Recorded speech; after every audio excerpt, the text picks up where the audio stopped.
Update settings for YouTube. Start video transmission. And we are live. Okay. So now, let me see here. Let me go over here, Dave. So over here on YouTube. Are you on YouTube right now? By chance, are you on YouTube? Who, me? No. Sorry. Sorry, Mark. Oh. No. My daughter's trying to find it. Yeah, good. I'm on the back of the house here. Gabby is on it. Mark Faber is on it. Craig Bell's next to me working with our producer, Dave the Brain. My name's AJ Chabria. It looks like we're going live. I just wanted to say hello and welcome to the show. We're going to have a great time going 3 sets with the tennis luminary in our eyes. My goodness, national level tennis professional with the USPTA's executive committee, just a big deal who works with all. Mark, is it 17 divisions of the U.S. Pro Tennis Association? Yep. And you've done so many good things with all of them at their internal things and conferences. Is that right? Done a few, yeah. Been to a few. Yeah, we'll have a great time. I know you've had a long career as a teaching pro, as a coach. And one of my favorite things is a little pop culture reference. Forget Animal House for a moment. You went to Springfield High School. I did go to Springfield High School. Recording in progress. I mean, Animal House and The Simpsons on one show and one guy? Nice try. That is crazy. I'm so old. My Springfield High School was out before The Simpsons. Of course.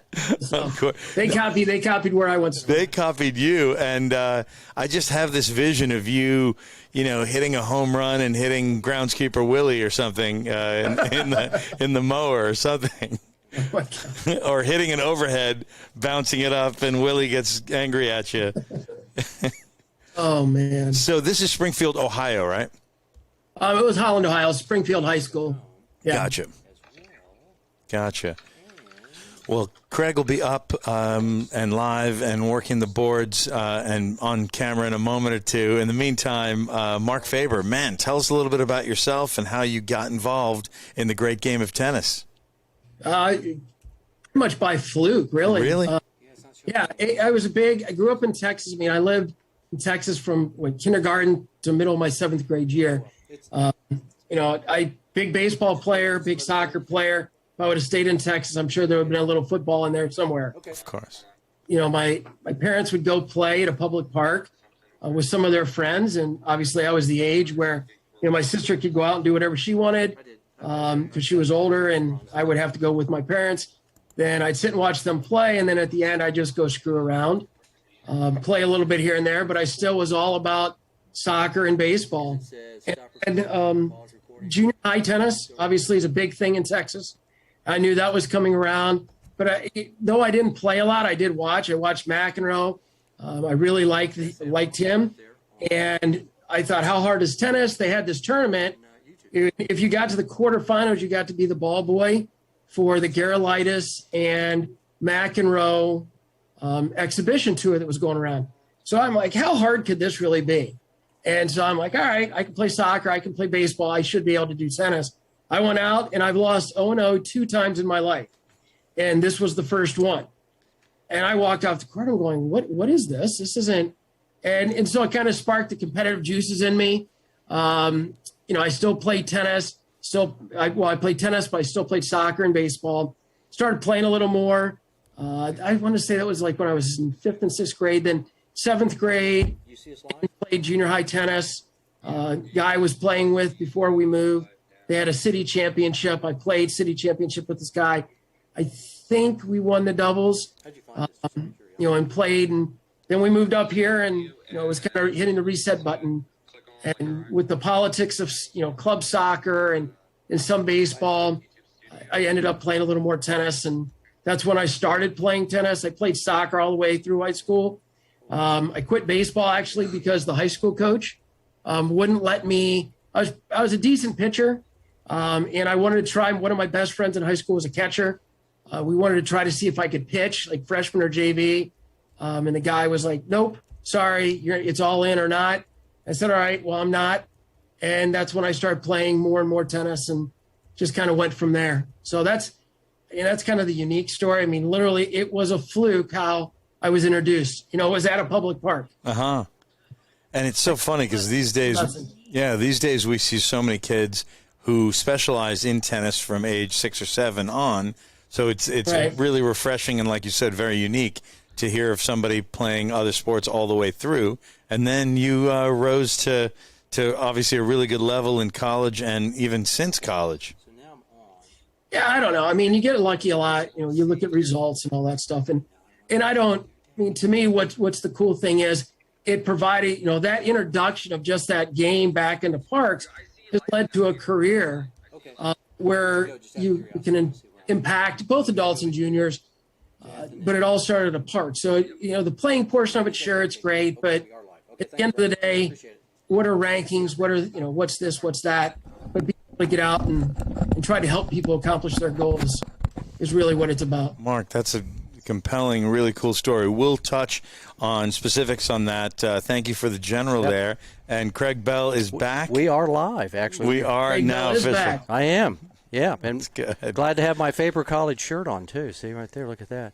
That's you know. Should we do the official introduction? Let's and keep do the going? real deal, yeah. Okay, we'll do the official. So give us a couple seconds. Absolutely. We were just making sure. The stream Right. was proper, yeah. Yes, we had to get the stream proper, Yeah. so that way we could get this thing Measure going. So- twice, cut once, and I'm glad you measured twice, CB. Yep. So give us 2 minutes, about 2 minutes and 2 seconds. We'll get going. So okay. So Yes, here we go. sir. James Scott Campbell. Here we go.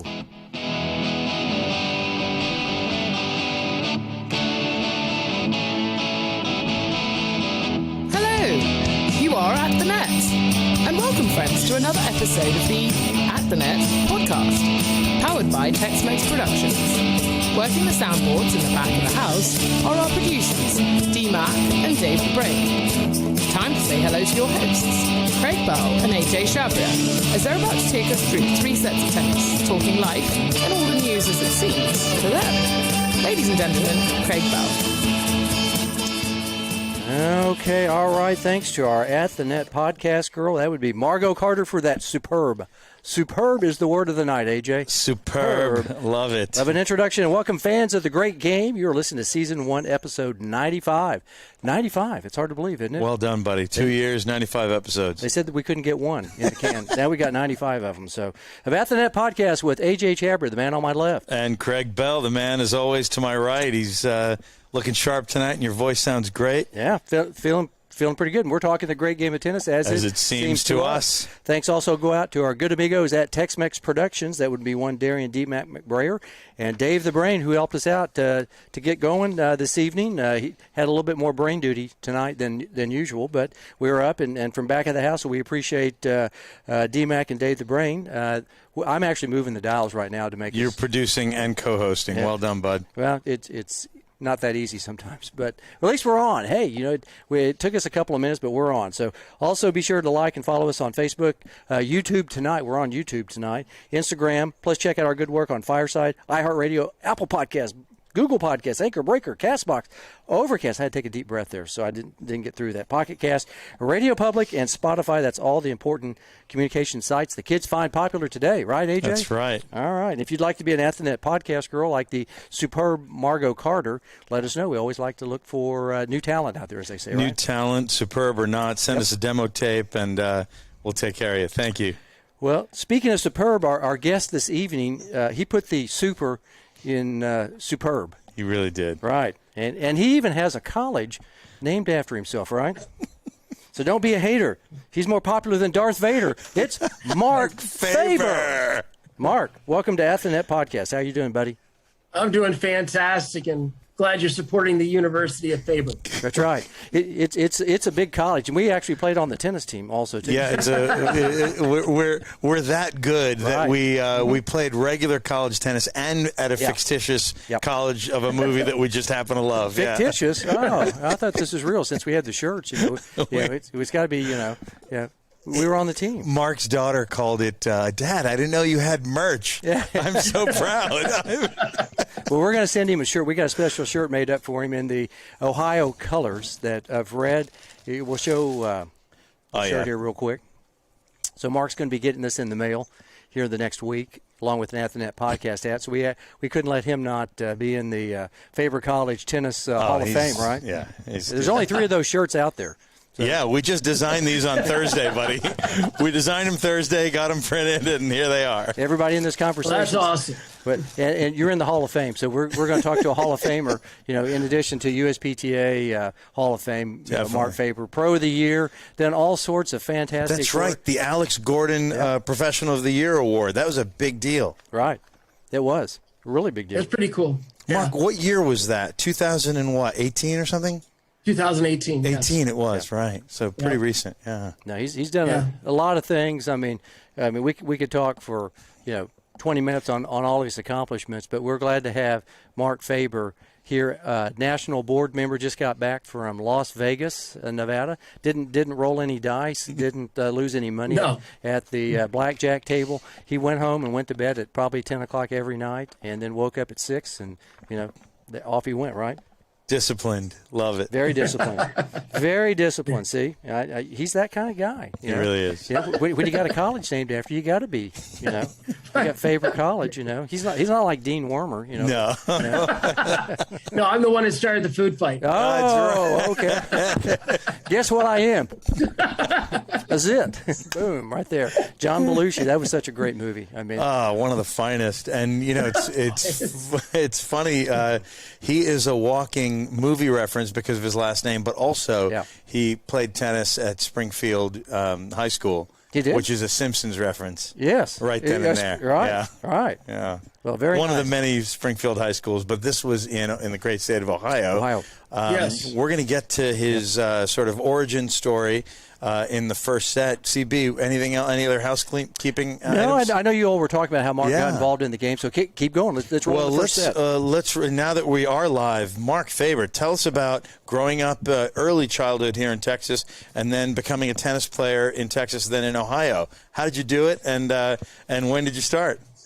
I was pretty young. It was literally, I got into tennis, as I was mentioning, it was a fluke.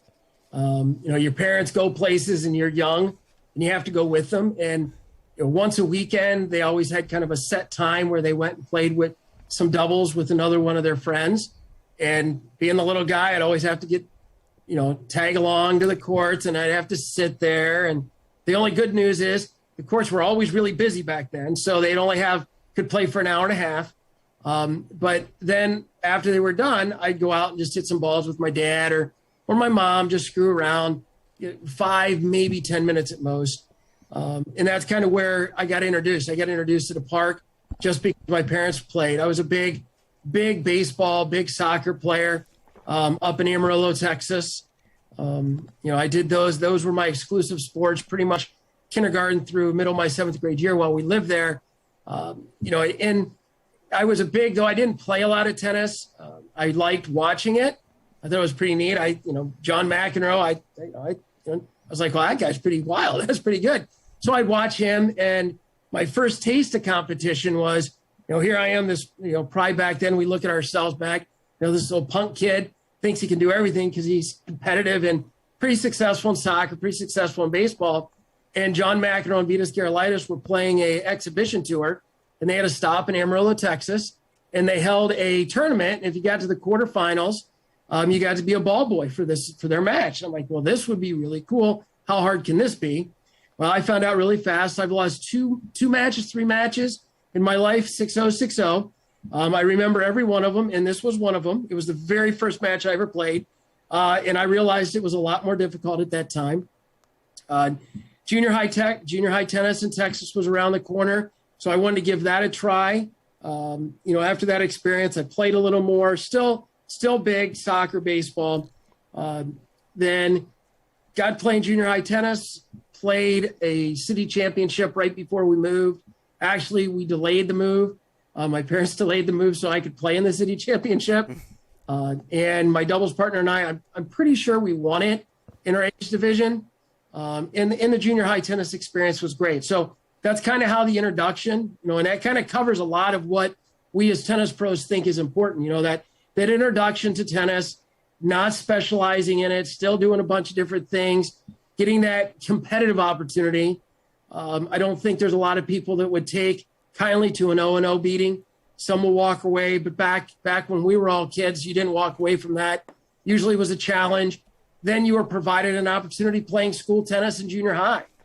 which is great because then you got on a team. And here I am, I'm a team guy, baseball, soccer, and now I can play on a team and represent my junior high team or junior high school. And then when we moved up from Texas to Ohio, I still played a little bit. I think I had maybe 2 or 3 lessons in Texas.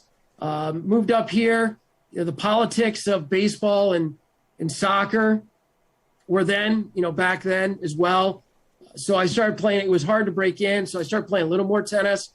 I took some lessons, did some clinics, played a little bit. Still played soccer. I mean, I played soccer all the way through high school. Actually, I had a chance. I could have played in college too. So I didn't even think about specializing until college, actually, and only playing one sport. Baseball, thanks to the baseball coach where I was in high school, wouldn't let me try to pitch and play tennis. So he said, you got to make a choice. I'm like, all right, I've already made it. And I started playing more tennis and just kind of went from there. So freshman year in high school, got a little more serious and just kept building, and eventually got opportunities in college and, had some other things I could have done. I chose to finish my education and now I'm teaching. So that's it in a nutshell.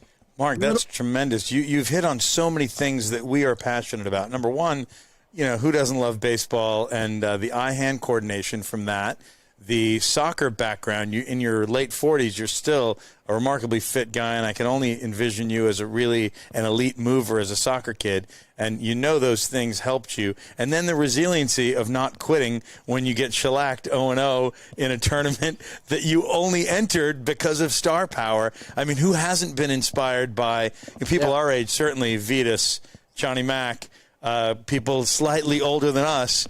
Really? Even slightly, but you were probably inspired by those guys, but also Ash, I'm Smith. the same age as some of them. It's true. It's right. You are Mac's age. That's right. Yeah. Right, yeah. So that's just near and dear to our hearts how you got started. Man, tell us a little bit about being a college athlete at Methodist. First of all, which Methodist university? Because there's a couple. We have one in Dallas called Southern Methodist. There's one in North Carolina, too. Tell us which one. Yeah. That's the one. I went to the one in North Carolina. It's Methodist University now. It was Methodist College back in the time.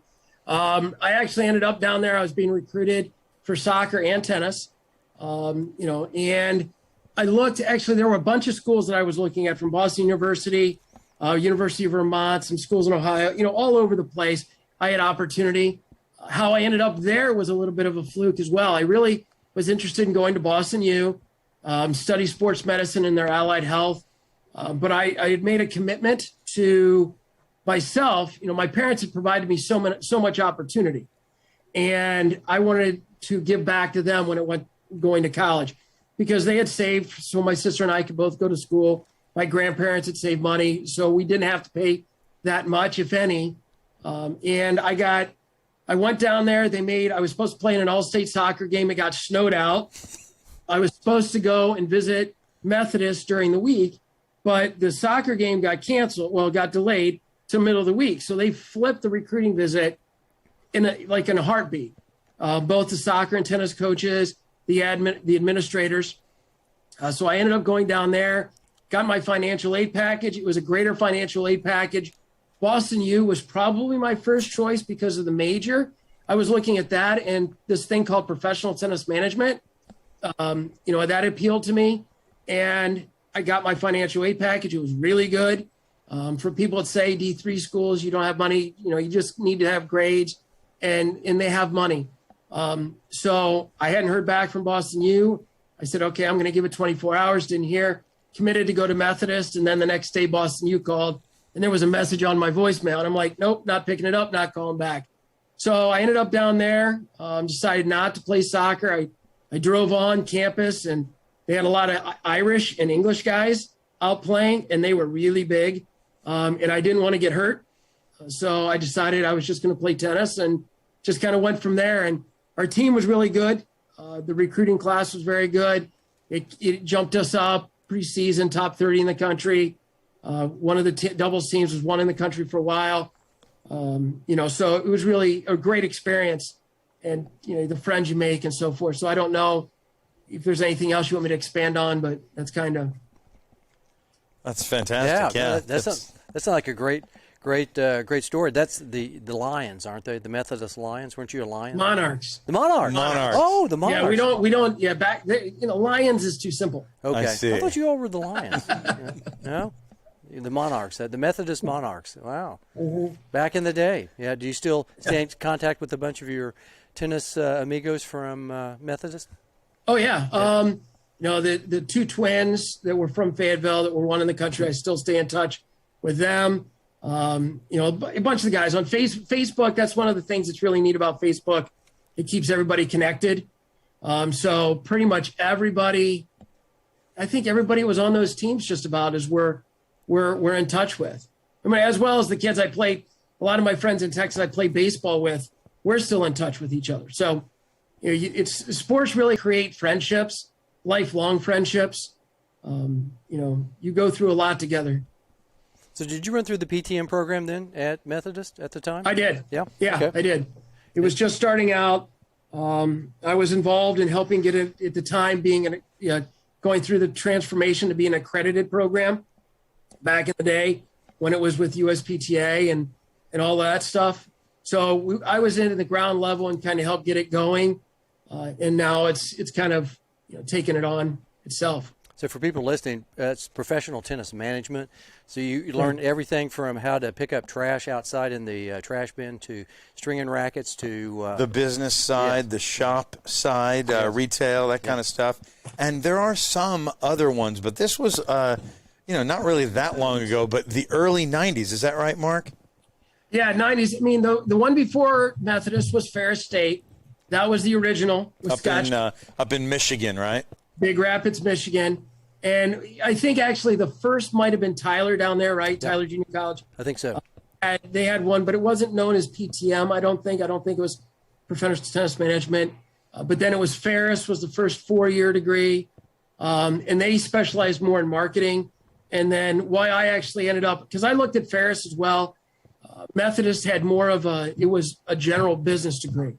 So I wasn't 100% sure. I knew I wasn't too hip on wearing a shirt and tie, a suit and tie like I watched my dad wear growing up, because that's what they wore back then to work. I'm like, this just doesn't look fun. So, just went from there. Oh, that's great. Great background. Hey, Mark, while we're still in the first set, I want you to talk a little bit about who inspired you to become not just a tennis professional, but a coach, because we realize those are slightly, they're related, but slightly different things. So tell us about the transition from learning how to be a tennis professional to actively coaching, which you still do today. Yeah, I mean, I think the biggest statement is when you're a young person, the influence coaches have. The guy was the head baseball coach, a guy named Scott Lowball. He made a huge impact on me. My dad, he was always involved like in baseball and stuff. He was a high level athlete. I'll just leave it at that. And when he coached, how he handled things, made an impact. So a lot of those guys, a guy named Carl Coates, the same thing. I mean, I remember these guys, and this is probably, I want to say 3rd and 4th grade. So if you think back about that, the impact those guys have and what the influence was, then you start getting a little more specific into your sports. And a guy named up here, Bob Kruger, took me under his wing. I had some pretty good mentors. They were in the USPTA, Tom Martin, Jim Davis. Jim Davis was USPTA Pro of the Year as well. I had those guys. And so they kind of laid the framework as I was younger and as a player growing up. And so they each kind of contribute a little bit. There were also some that I learned from not what to do, to avoid things. So, those are the guys that but really the ones that stick out are those ones from early on. Mark, who tested you I assume it was in the mid-'90s when you became a tennis professional. Were you tested to be certified in the USPTA in college or after? In college. It was part of the program, actually. The guy's last name is Avance. Uh-huh. God, I cannot remember. I thought you were going to say Lane Evans. He was in North Carolina. Hank Avance, maybe. He had a daughter. I mean, he was a big tennis family from Gastonia, North Carolina. Daughter went, Corey Ann Avance went and played pro, but he was the tester. Yeah, like I said, I could have sworn it probably would have been, Lane Evans. Lane Evans in North Carolina, yeah. Right, from High Point University. Yeah, and I wondered if it was George Basho because I'm a few years older than you. We didn't really overlap in college, but I was tested by the great George Basho, who, when you win an award for being Tester of the Year, the award is named after George. Correct. Brilliant guy, yeah. Very, very interesting. Did you all play High Point University, just out of curiosity? Was that a team that Methodist? We did. Yeah. We did. Yep. Did you all probably kick their butt, too? We can tell Lane Evans that Methodist. We got to tell Lane. I don't remember the results of that. I mean, because that was a nice thing. Our school, we were a Division III school, but we played a lot of Division II, a lot of Division I, NAIA, a lot of the higher national ranked schools in D3 plus our conference. So, I mean, there were some pretty good schools out there. I know we played High Point. I can't actually remember the number of times, or I know I'm going to say if we played our freshman year, we were 21-1. Oh. The one loss is when our coach rested some of us because of injuries going into the conference tournament. And we lost 5-4 at the time. So if we played them that freshman year, we beat them. Right. I know that. And I know the one loss. So did you all get to play like UNC? Did you get to play North Carolina State ever? Wake Forest, Duke, any of those? We played UNCW. Didn't play the UNC. Freshman year when I was hurt, they went up, played a tournament at Wake Forest. But that's before Wake Forest is the Wake Forest as we know. But, Wake Forest was still, good then. At UNCG we played. We didn't play any of the, like Chapel Hill. We didn't play NC State. Did not play those guys. Yeah, I was just thinking, I was watching, North Carolina State was playing Clemson last night in football. I was like, how many colleges are in North Carolina? I mean, there must be 40 colleges. Oh, it's Massachusetts, but huge. Yeah. It's so many colleges in that state. Yeah, 'cause I was just thinking. Oh, there are. are. Yeah, absolutely. And then like Methodist, where you went to, High Point, App State. You start thinking all these schools. And you mentioned UNC Wilmington, but there's also UNC Greensboro. Right. There's East Carolina. There's West Carolina. Up in Boone. Right. There's so many. Right. No, absolutely. I started thinking about that, and I was like, good grief! I mean, there's a lot of colleges for that one little area of the country. Even for this one little podcast, how many North Carolina kids we've had? Of course, Lane Evans, aforementioned. Noah Rubin, who played at Wake. Yep. Jamie Loeb has been on our show. She played at UNC Chapel Hill. And now this guy who played at Martin. Methodist. I'm number 4 on that list, by the way, so I'm way down. Well, you keep adding people, I'll just keep going down. So way too humble, buddy. Way too humble, Mark. And he also played at Faber College. People did, That's right. The fictitious, Faber love College, it. Right. Love it. Well, Craig, let's go to set number 2. Let's do it. Do we have a sponsor for this one? Maybe USPTA. How about that? The actual National U.S. Pro Tennis Association. Yeah, we'll say that. We'll give a shout out to USPTA since that Mark's got the logo right behind him. Love it. That's our Teaching Pro Association. That's how we've met Mark through our United States Professional Tennis Association. Mark's been down to the Texas convention. Did that was the annual one. Yeah, the February 2020 is the first time we met. Yeah, so it's been great to have met Mark. I've served on a couple of committees with him. That's how I know him. You Zoom with him constantly. Oh, all the time. We Zoom. Yeah. We were on the awards committee. I think back at Palm Springs or something like that, and that was fun. So I've met Mark about 5 years ago, maybe 5-6 years ago. Probably right. Yeah, something like at that. Least. Yeah. Yeah, we had a really good group of people, so it's been a really nice getting to know and getting active in our association. I mean, nobody is making a ton of money off volunteerism, but that's what USPTA has done. Is you connect dots and you put people together. It's just a great organization, a great association of people, and I'd highly encourage anybody if you're interested in the teaching profession. Then I think Mark, AJ, and myself would agree that it's been a tremendous benefit to our livelihoods, our lives, and what it's meant to us has been pretty special. Most definitely. Craig, that is a great transition into our second set. In our second set, we typically talk about current projects and future projects. Mark, before we even get to what you do week in and week out, not just for the association, but as a tennis coach, tell us a little bit about how people are considered for some of these awards. You mentioned that you've been on a nominating slate committee. You've been on something to do with awards, too. Tell us about what you guys look for. And, of course, our audience is teaching pros, but also players, students, parents also. So give us a kind of a broad-based thing on what you think is a good kind of a summation of somebody who's going to be successful in this industry. Well, I think it's a tough thing. I mean, it's like trying to pick who's going to be the next best player, right? I think when you're looking at people in our industry, you have to find people that have a passion. I mean, like you guys, look what you guys are doing here, how you deliver. You have a passion for delivering our sport, whether it be talking to players, whether it be talking to coaches like myself, you name it. You spread the word. So you've got to have a passion for it. You've got to have a willingness to learn. I think the big stumbling block that we have is, you get these guys that just get in here and they're like, oh, you know what? I don't need to know. I can do this. I can do that.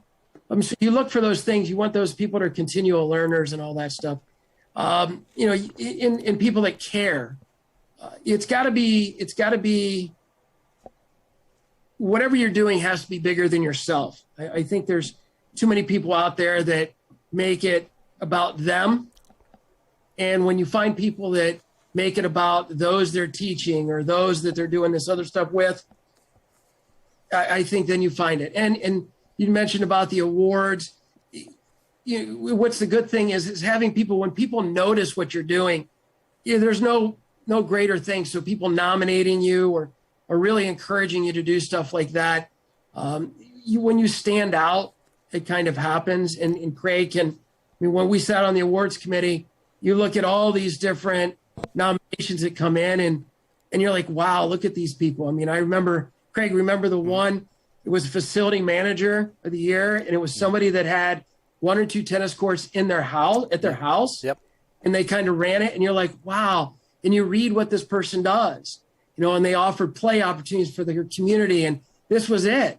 So when you find people like that, that's what makes our profession special. And and as a young kid, if I'm telling a young person is you've got to be willing to learn, you've got to be willing to check your ego at the door, and just want to be better, if that makes sense. It does. As athletes, we spend our youth and our 20s, our college years, trying to be better physically, and then we suddenly have to go from trying to be better physically and taking that confidence into professional life. And as you say, sometimes that confidence is detrimental, and it leads to a lack of humility or even kind of a narcissism where, I've never been a USPTA tester, but sometimes when I mentor a young employee or test somebody for, let's say, USRSA Master Racket Technician status, sometimes it's the one who fails who is so confident, so skilled, so amazing, but didn't study. No humility. And that guy fails miserably. And it's like, okay, let me mentor you a little, let me help you. Do you see that sometimes? You mentioned the negative side, meaning some traps that people fall into. Do you see that in the teaching profession? Well, I think, yeah.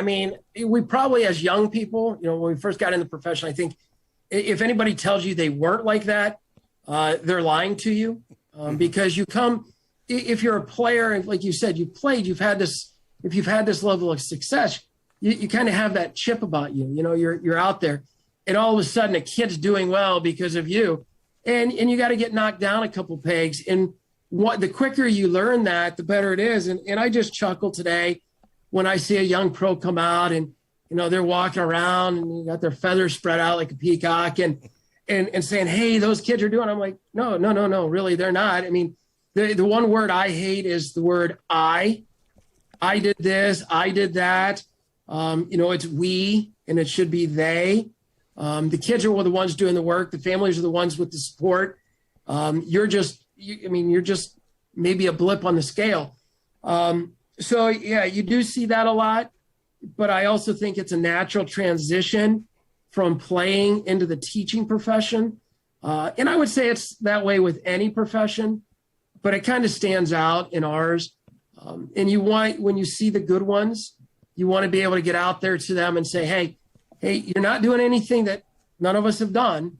We've all done this. Here are the lessons that we've learned from it. And, unfortunately, some listen, some don't. And, the rest is history when they don't take that advice, unfortunately. They seem the ones who keep learning. I've enjoyed tennis. I've been doing it since age 14, and I think there's always something to learn.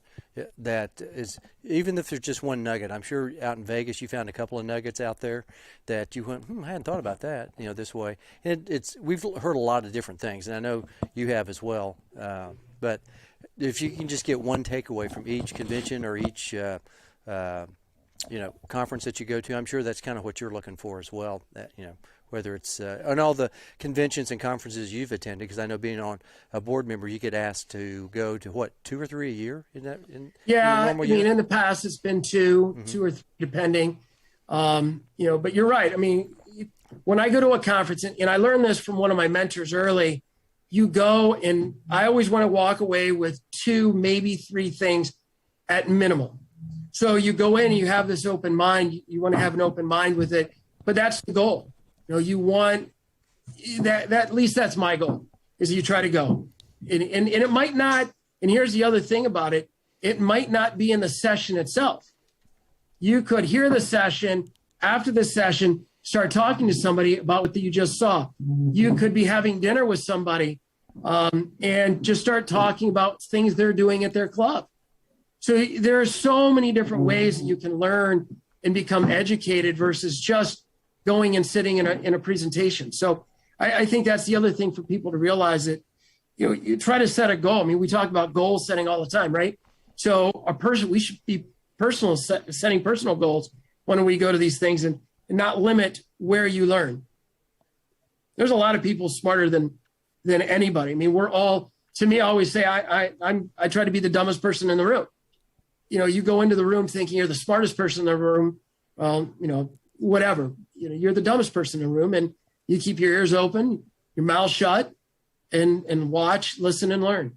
Remarkable humility there, Mark. How do you balance going to a conference and having diplomatic duties, representing the national office, the executive committee, the national board?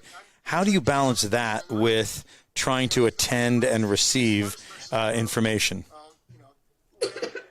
Well, you have your responsibilities. You can't shirk that. To me, I think the most important thing, I remember one of the things that was kind of intimidating when I first started going to stuff is, these guys in suits and ties, and give me a break. That's not a tennis pro. And it was kind of intimidating, to be very honest. Here are these guys. So I think the key is you want to be normal. You're a normal person. And the one thing, and you guys both know what it's like, the board level and all that stuff. The board really has no power, right? We sit in with an executive committee, excuse me, and that's where the decisions are really made. I mean, sure, the board can make some decision, but the greater decisions are made by the executive committee, right, Craig? Yeah. We sit there and you got to go through and a vote. So it's the same kind of thing. You sit on the board and you're like, oh, I'm on the board. I'm big chief. No, you're not. No. You represent, you're part of a team. Once again, it goes back to the team mentality. You're part of a team that's trying to help lead an association to make it better. So you're only one part of it. So what I try to do is, I remembered all those lessons that I had learned going to the different places. I remember talking to guys like Chuck Gill, Tom McGraw, those guys before I even got involved. I remember what they were like when I was around them. I tried to take what they did and then advance it more into the time that we're in, more the digital time. And so that's kind of how I do it. I don't ever see myself as that person, I'm the board member, big freaking deal. I mean, you're a tennis pro, you're out there grinding it away like everybody else. That's how I balance it. Because if anybody puts himself on the pedestal, what's going to happen? You're not going to be able to do anything. You're going to fall off pretty fast. Knocked off, yeah. Yeah, you got to be a team. Yep. Yeah.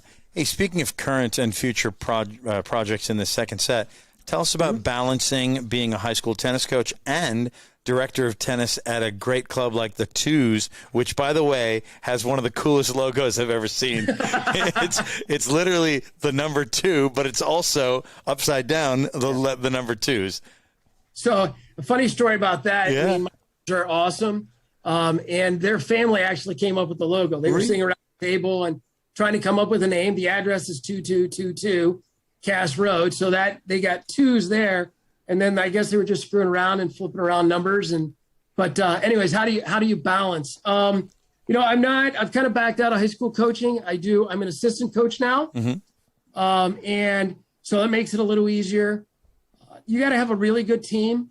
You got to be able to have time management. It's tough. So it's a lot of balance. It really is. Yeah. And you have to, in the case, I work with a really good head coach who's our head pro. So she's the head coach of this team that I help with. And then our GM is fantastic. And our team we have is really good. So we just kind of, balance it out. You just figure it out. That's what you do. You figure it out. But you've been doing this for 27 years. I mean, that's that's a long time. I mean, I'm sure you've had a number of kids that have gone on and done some great things. You've influenced a lot of lives, in that time, and you're still doing it. I mean, even as an assistant, I'm sure you started out as the head coach, and then was it just a couple of years ago that you just relinquished the reins to assistant coach? No, I mean, I'm an assistant coach at this school. I never was the head coach. Oh, okay. The head coach at a guy's school for 23 years or so. I was at another private school for a girls team. And then I was actually helping Springfield High School find a coach. And they's like, hey, would you just want to be coach? I said, well, I'll be the coach for a short period of time, but I want to pick my my assistant and be able to mentor them. And that was the idea there. So, when I first started out, it was a little easier because I was just an assistant pro. As you went on, you became a head pro and then a director. It became a little tougher. I mean, it did become tougher, but once again, about the management, and you work for good people. It can all work. You just have to be smart about it. How many hours a week do you spend on court right now? Right now it's probably, privates, probably between 20 and 25 hours of privates. And then we got our programming. So in the winter, I actually like the indoor season a little better because in the summer, it's probably about between 50, around 50 hours just because of programming and privates, probably down to between 35 and 45 on court. That doesn't include what's done off court. Boy, you're busy. Yeah, I don't know how do you have time to sleep? Actually, no. You guys were joking about Las Vegas, even there. I mean, yes, I was the disciplined one. I went to sleep at about 11:30 because I needed to be up at 3:30 to make sure my kids were getting up for school. Because, so I called my son and I called my daughter, make sure my parents had them up and going from there. So, no, I don't really sleep because I've got to give them time, and then I do the work when they're asleep and stuff like that. You're kind of like Lane Evans. He was working out at 4 a.m. He gets up at 3:30. Yeah, I was like, nobody. Yeah, that's yeah. Well, I don't understand that. That guy. I fall asleep. I fall asleep past 4 a.m. Right. I wake up and I see the post. I'm like, I really think he just takes this picture of a clock. Right. Yeah. At 2 p.m. Right. Doesn't make it visible on Facebook until right 4 a.m. Yeah. No, Lane. I mean, you look at somebody like Lane. That's commitment. That's dedication. You talk about what it is to be successful. And a shout out to Lane. He was just awarded the Alex Gordon Pro of the Year this year for the USPTA. So congratulations to him. And that we all laugh being able to get up 3:34 in the morning.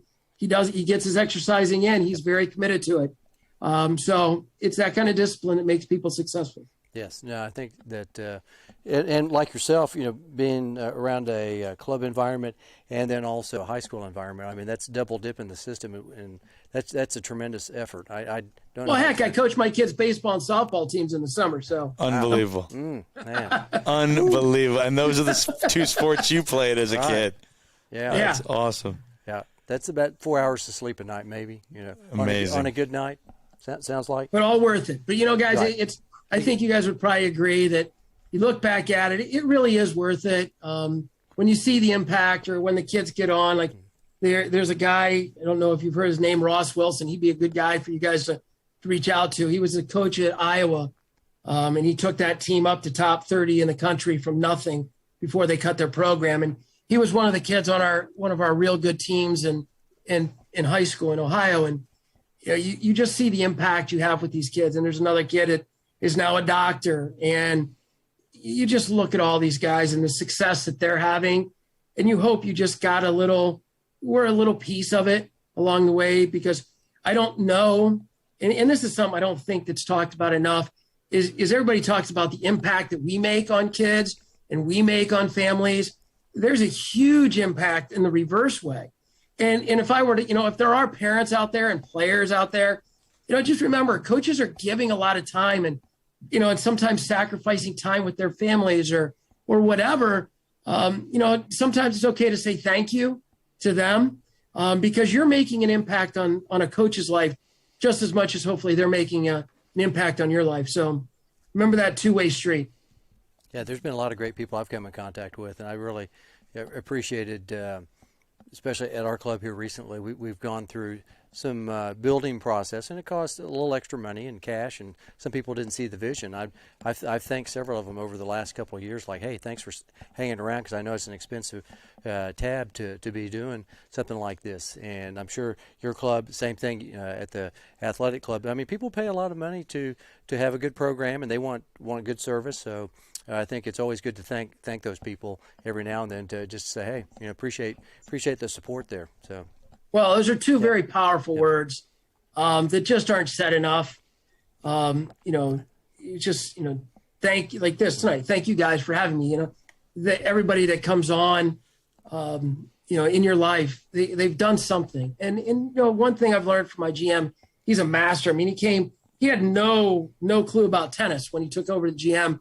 He had worked for 30 years in CYO sports. He ran the CYO program here in Toledo, and we build on being listening and saying thank you and building a family atmosphere. Those things are very important, but nothing takes the place of the powerful words of thank you, at least in my mind. And that's what I try to teach the kids I work with, and especially my own kids. Somebody's doing something, so you need to thank them. That's such an important part of the culture of any organization or just personally. Yeah. Yep. Mark, as before we head into the third set, I want to talk a little bit about your future projects. Somebody with as much skill and success as you have shown and you have had, tell us about what's next for you, or potentially next for you.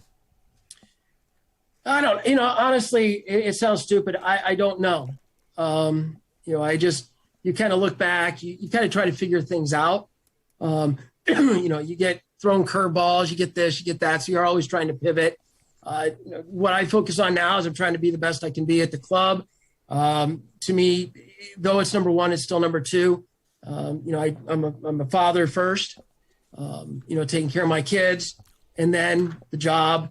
So, for me, I don't know. Everybody says, well, what about you? What do you think? I really don't know. So I want to provide, I'm in the moment. I am where I am. I hopefully, as time moves on, and if I have to look and do things differently, hopefully my past will speak for itself.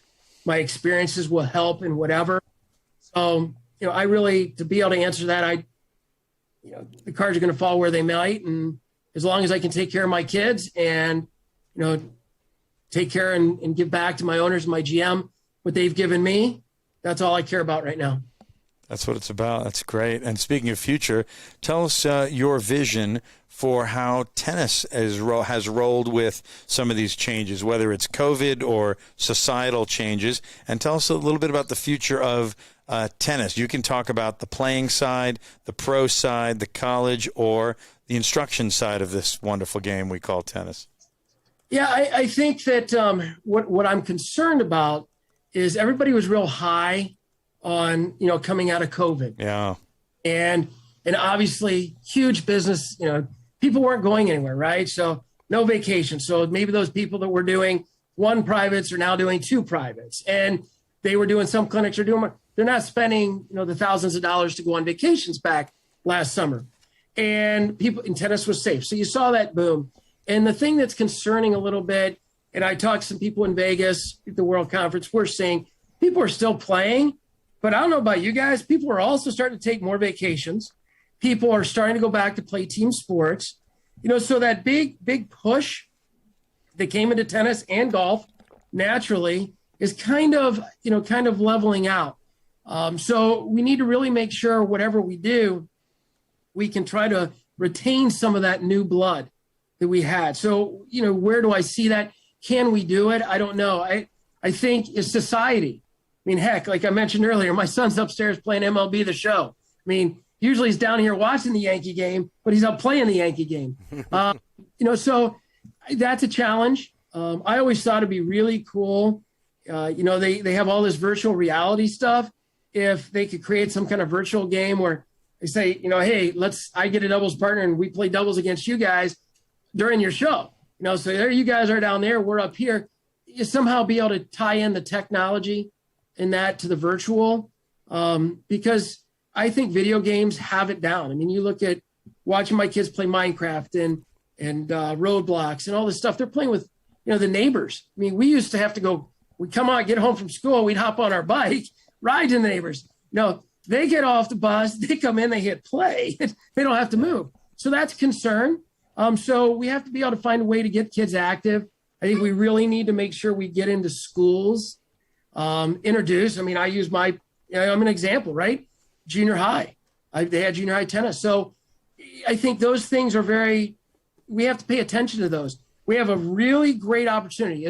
One of our sayings at our club is, sure, there are challenges, but with every challenge is an opportunity.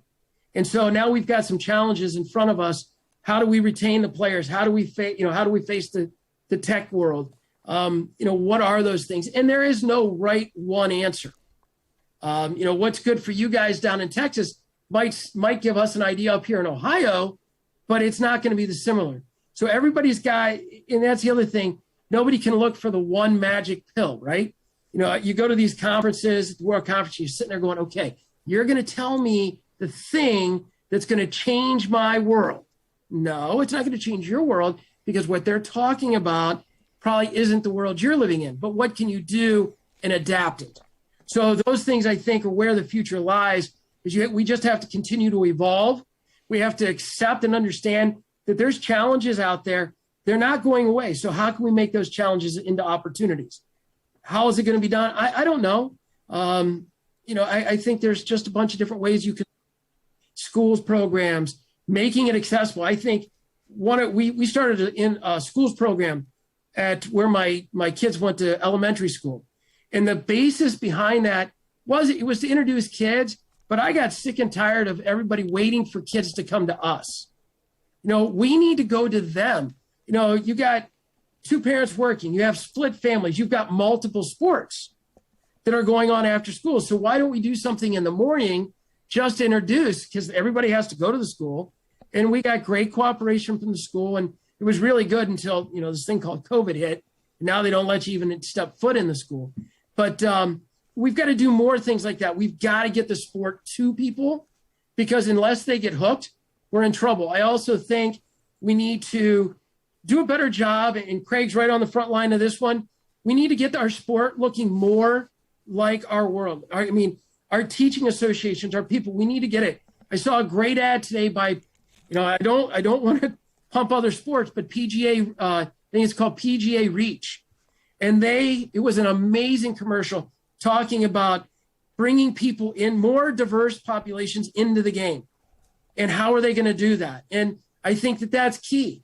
I think we've I don't want to say alienated, because that's the wrong word, but because our group isn't necessarily as diverse as it should be, maybe it's not as welcoming. And what I told a group the other day, I said, think about, we hear all these stories about different communities walking into places. I said, think about walking into a tennis club if you're anything but Caucasian. And you walk into that club and you look around, how are you going to feel? And now reverse that. So whatever race you're with, pretend that's the majority of where you walk in. What's it feel like? And if we learn those lessons and we look at those things, could we attract more people into the game just by doing that? So I think we have to face these challenges in the tech world. I think we have to face the accessibility. We have to realize that people are getting back to more of their normal life thank goodness, but at the expense of revenue, it clubs a little bit. And we have to really, really make our sport at the teaching level look more like the world, so people feel comfortable coming in for that initial introduction. I mean, what do they say? They say for young kids, female pros are really, really good for the young kids because it's like a motherly figure. And so why is that? Why are we so, hey, that's going to work here? Why don't we think about that across the board? So he's a big thinker. Big thinker. Tangent. Good stuff. Love the tangent and the idea of innovating. Some takeaway words for me are gratitude and, like you said, thank you, innovating, evolving. Last question before we get to the third set, Mark. What pieces of technology are you already putting into place in some of your programming at the twos? We use a bunch. A lot of technology. We'll use iPads and stuff.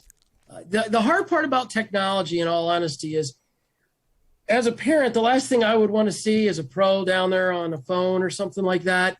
And that's kind of a hard thing, even if they know it's the tech part of it, right? But I'll do in my private lessons. We've got other pros. We'll do some of the software where you can videotape and so forth. I do that a lot. Some of our pros do that because it's easy. It's easier when kids see that. I don't think you need to reinvent the wheel and all of a sudden do all this stuff. Simple iPad or your iPhone and video and then diagram and show stuff. I will say that I think the smart courts are pretty good. When we first opened, I can tell you we considered putting those in the play site. But once again, there's some good stuff there. We might not do it. It's easier, but there's good things that come out of that. So I know some programs have it, but those are the things you want to. But we personally use iPads, and that's about it. When you say iPads, is it for tracking or just video or showing technique or strategy? How do you do it? Take us through some of the nuts and bolts, because there are probably some players out there who like this stuff but don't get enough of it. There could be some teaching pros who want to hear it and figure out how to use it really effectively. Well, so I'm an old school kind of guy. I still like charting matches and stuff. That kind of, so that stuff I still do on paper, believe it or not. But I'm trying to think, Huddle Hub or something like that, technique. There's software that we use that you can download the app and you video it and you can compare side to side. So maybe you have something that was, 6 weeks ago and now you're looking at where it is today. We'll put that side to side. You can mesh it together, all that jazz. We do that. I will say that Doug Kruger, right? Tennis Locker app. Yeah. We did use that for a while. The one thing we learned in that system, I would recommend, for programs that have a lot of really serious kids, really want a lot of engagement, I would really encourage them to look at that. For us, we'd have like maybe 3 or 4 kids doing it. But that was a great way because you could message them. Now they have the video capability. You could help them with tournaments. You could pull the results. You could see their rankings. So we did use that, and I think that's a good thing. But it really's got that market. You need to have a good group of kids, which is good for the investment that your facility would put out, because it is good because it brings everything in. So those just the video app and use that, and then that Tennis Locker and all the stuff that comes with that. Very good as well because of all that it offers. Oh, that's tremendous. Craig, anything from the crowd, or should we go to the third set? Let's go to the third set. Let's go third set. Who are we rolling with? Nobody's listening. Nobody's got questions. No? I love it. There are a few people watching. It. Yeah, there's a few people. Great. This is going to be the poorest rated show you guys do. Mark. And it's going to be like, hey. No. Again, too much humility from you. Yep. We are grateful to have you on, and this is going to get Buffo ratings when we produce it and go to a traditional podcast. And, Craig, who are we rolling with? Who's the sponsor of the third set? Before we get started, I just want to let you know, YouTube. We're on YouTube tonight instead of Facebook. Yeah. We're going to be back. I'll be able to share it back over to Facebook, and we'll get several thousand views. Trust me. We unfortunately the ATN podcast was down for a short period of time, so we're over actually on YouTube. But I've been talking to people over on my personal page and pushing people back over here. So I do see people watching us. So thank you all for watching us. But we're going to share it back over after this gets done. So yeah, it might not be necessarily a lot of people right now, but eventually, like I said, it'll Look start. at you trying to smooth it out. No. It's okay, Mark. There's only one person watching, but eventually that one person will just keep watching. We'll add it up. That's right. I make my kids go out and watch it. All right. They'll watch it 1,000 times. We definitely we typically get a few thousand views once I start working my magic and start sharing it across different platforms. But Master Systems, our great buddy Blair Descaray with Master Systems. Anybody that needs any court resurfacing, court building, any nets, any type of court accessories, Blair Descaray Master Systems is your guy in the North Texas area. He might even come up to Toledo, Ohio, and take a trip up there. I bet he would. Mark would want him to come up there and do something. But our buddy Blair Descaray, I don't know if Mark's met Blair, but he's a great guy, and we like him down here in the North Texas area. So anything that has to do with tennis, the great game, or even any other type of sporting activity, Blair's your man. So, all right, ready, Mark? You all right? Strap on here. Here we go. All right, first band you saw in concert. Oh God, I'm not a big concert person. You're not? Watching the live concert on TV, it'd be Garth Brooks. I mean, oh really, Garth Brooks? Well, is he? Are you a country guy? I do like country music. Yep. From Ohio. I didn't know they had country up there. He's from Amarillo, too. Oh, but Amarillo, that's right. I lived in Texas, for God's sake. That's right. He was there. You don't live in Texas without listening to music, pickup trucks, beer. I mean, women. Come on, it's part cows, of Texas, horses, and not just horses. Texas, Amarillo, which is not far from Oklahoma, where Garth's from. Well, I'm gonna ask Mark if he's ever been to the Big Tex Steakhouse there in Amarillo on I-40. Several times. Come on. No kidding. Oh, really? Don't live in Amarillo and not go to the Big Tex. Come on. Have you eaten the steak? Did you try it? No, I was like 5 to eat a 72-ounce steak and everything with it. Yes. Might be, I did watch a few people try it though. Yeah. And I tell everybody when they go through there in that area, I'm like, you got to stop at this place. It's crazy. It's legendary. Yeah, I've stopped there a couple of times. I had some rattlesnake. That's the first time I ever ate rattlesnake. Yep, I had rattlesnake there. Yeah, it's it doesn't take like chicken. It's not. It's different than chicken, but yes, it is. So okay, so he is a true Amarilloan. Amarillan? Are you kidding me? I don't know what you call it. I mean, heck, how do you not? Got Cadillacs buried halfway in the dirt. Cadillac Ranch. Oh yeah. It was T. Boone Pickens. Yep. Had this big old ranch where he had all those animals. Yep. A little helium monument. Heck, Oprah was on trial in Amarillo. How can you not? Yeah, the beef industry. Dr. Phil got his start in Amarillo testifying to her. Come on. So did you know Alex O'Brien then? Did you ever know the O'Briens? Did you ever? I did know Alex. I knew who Alex was. I played against him. If I remember, and I talked to my parents about this a lot. I think he was in that mix, like when he was older, when I first started playing. So the name, yes. Do I know him? No. But it's all around that. I want to say it's kind of around that same time. Yeah, that's what I was thinking. I think you guys are probably about the same age. That's why I was wondering if you ever ran into Alex O'Brien in Amarillo. No, Texas. He was kind of ranked kind of high in the world. I was just kind of ranked high in the country. Right. Different. Sorry, Craig. Thanks for trying to help me there. Well, you're from Amarillo. See, everybody knows everybody in Amarillo.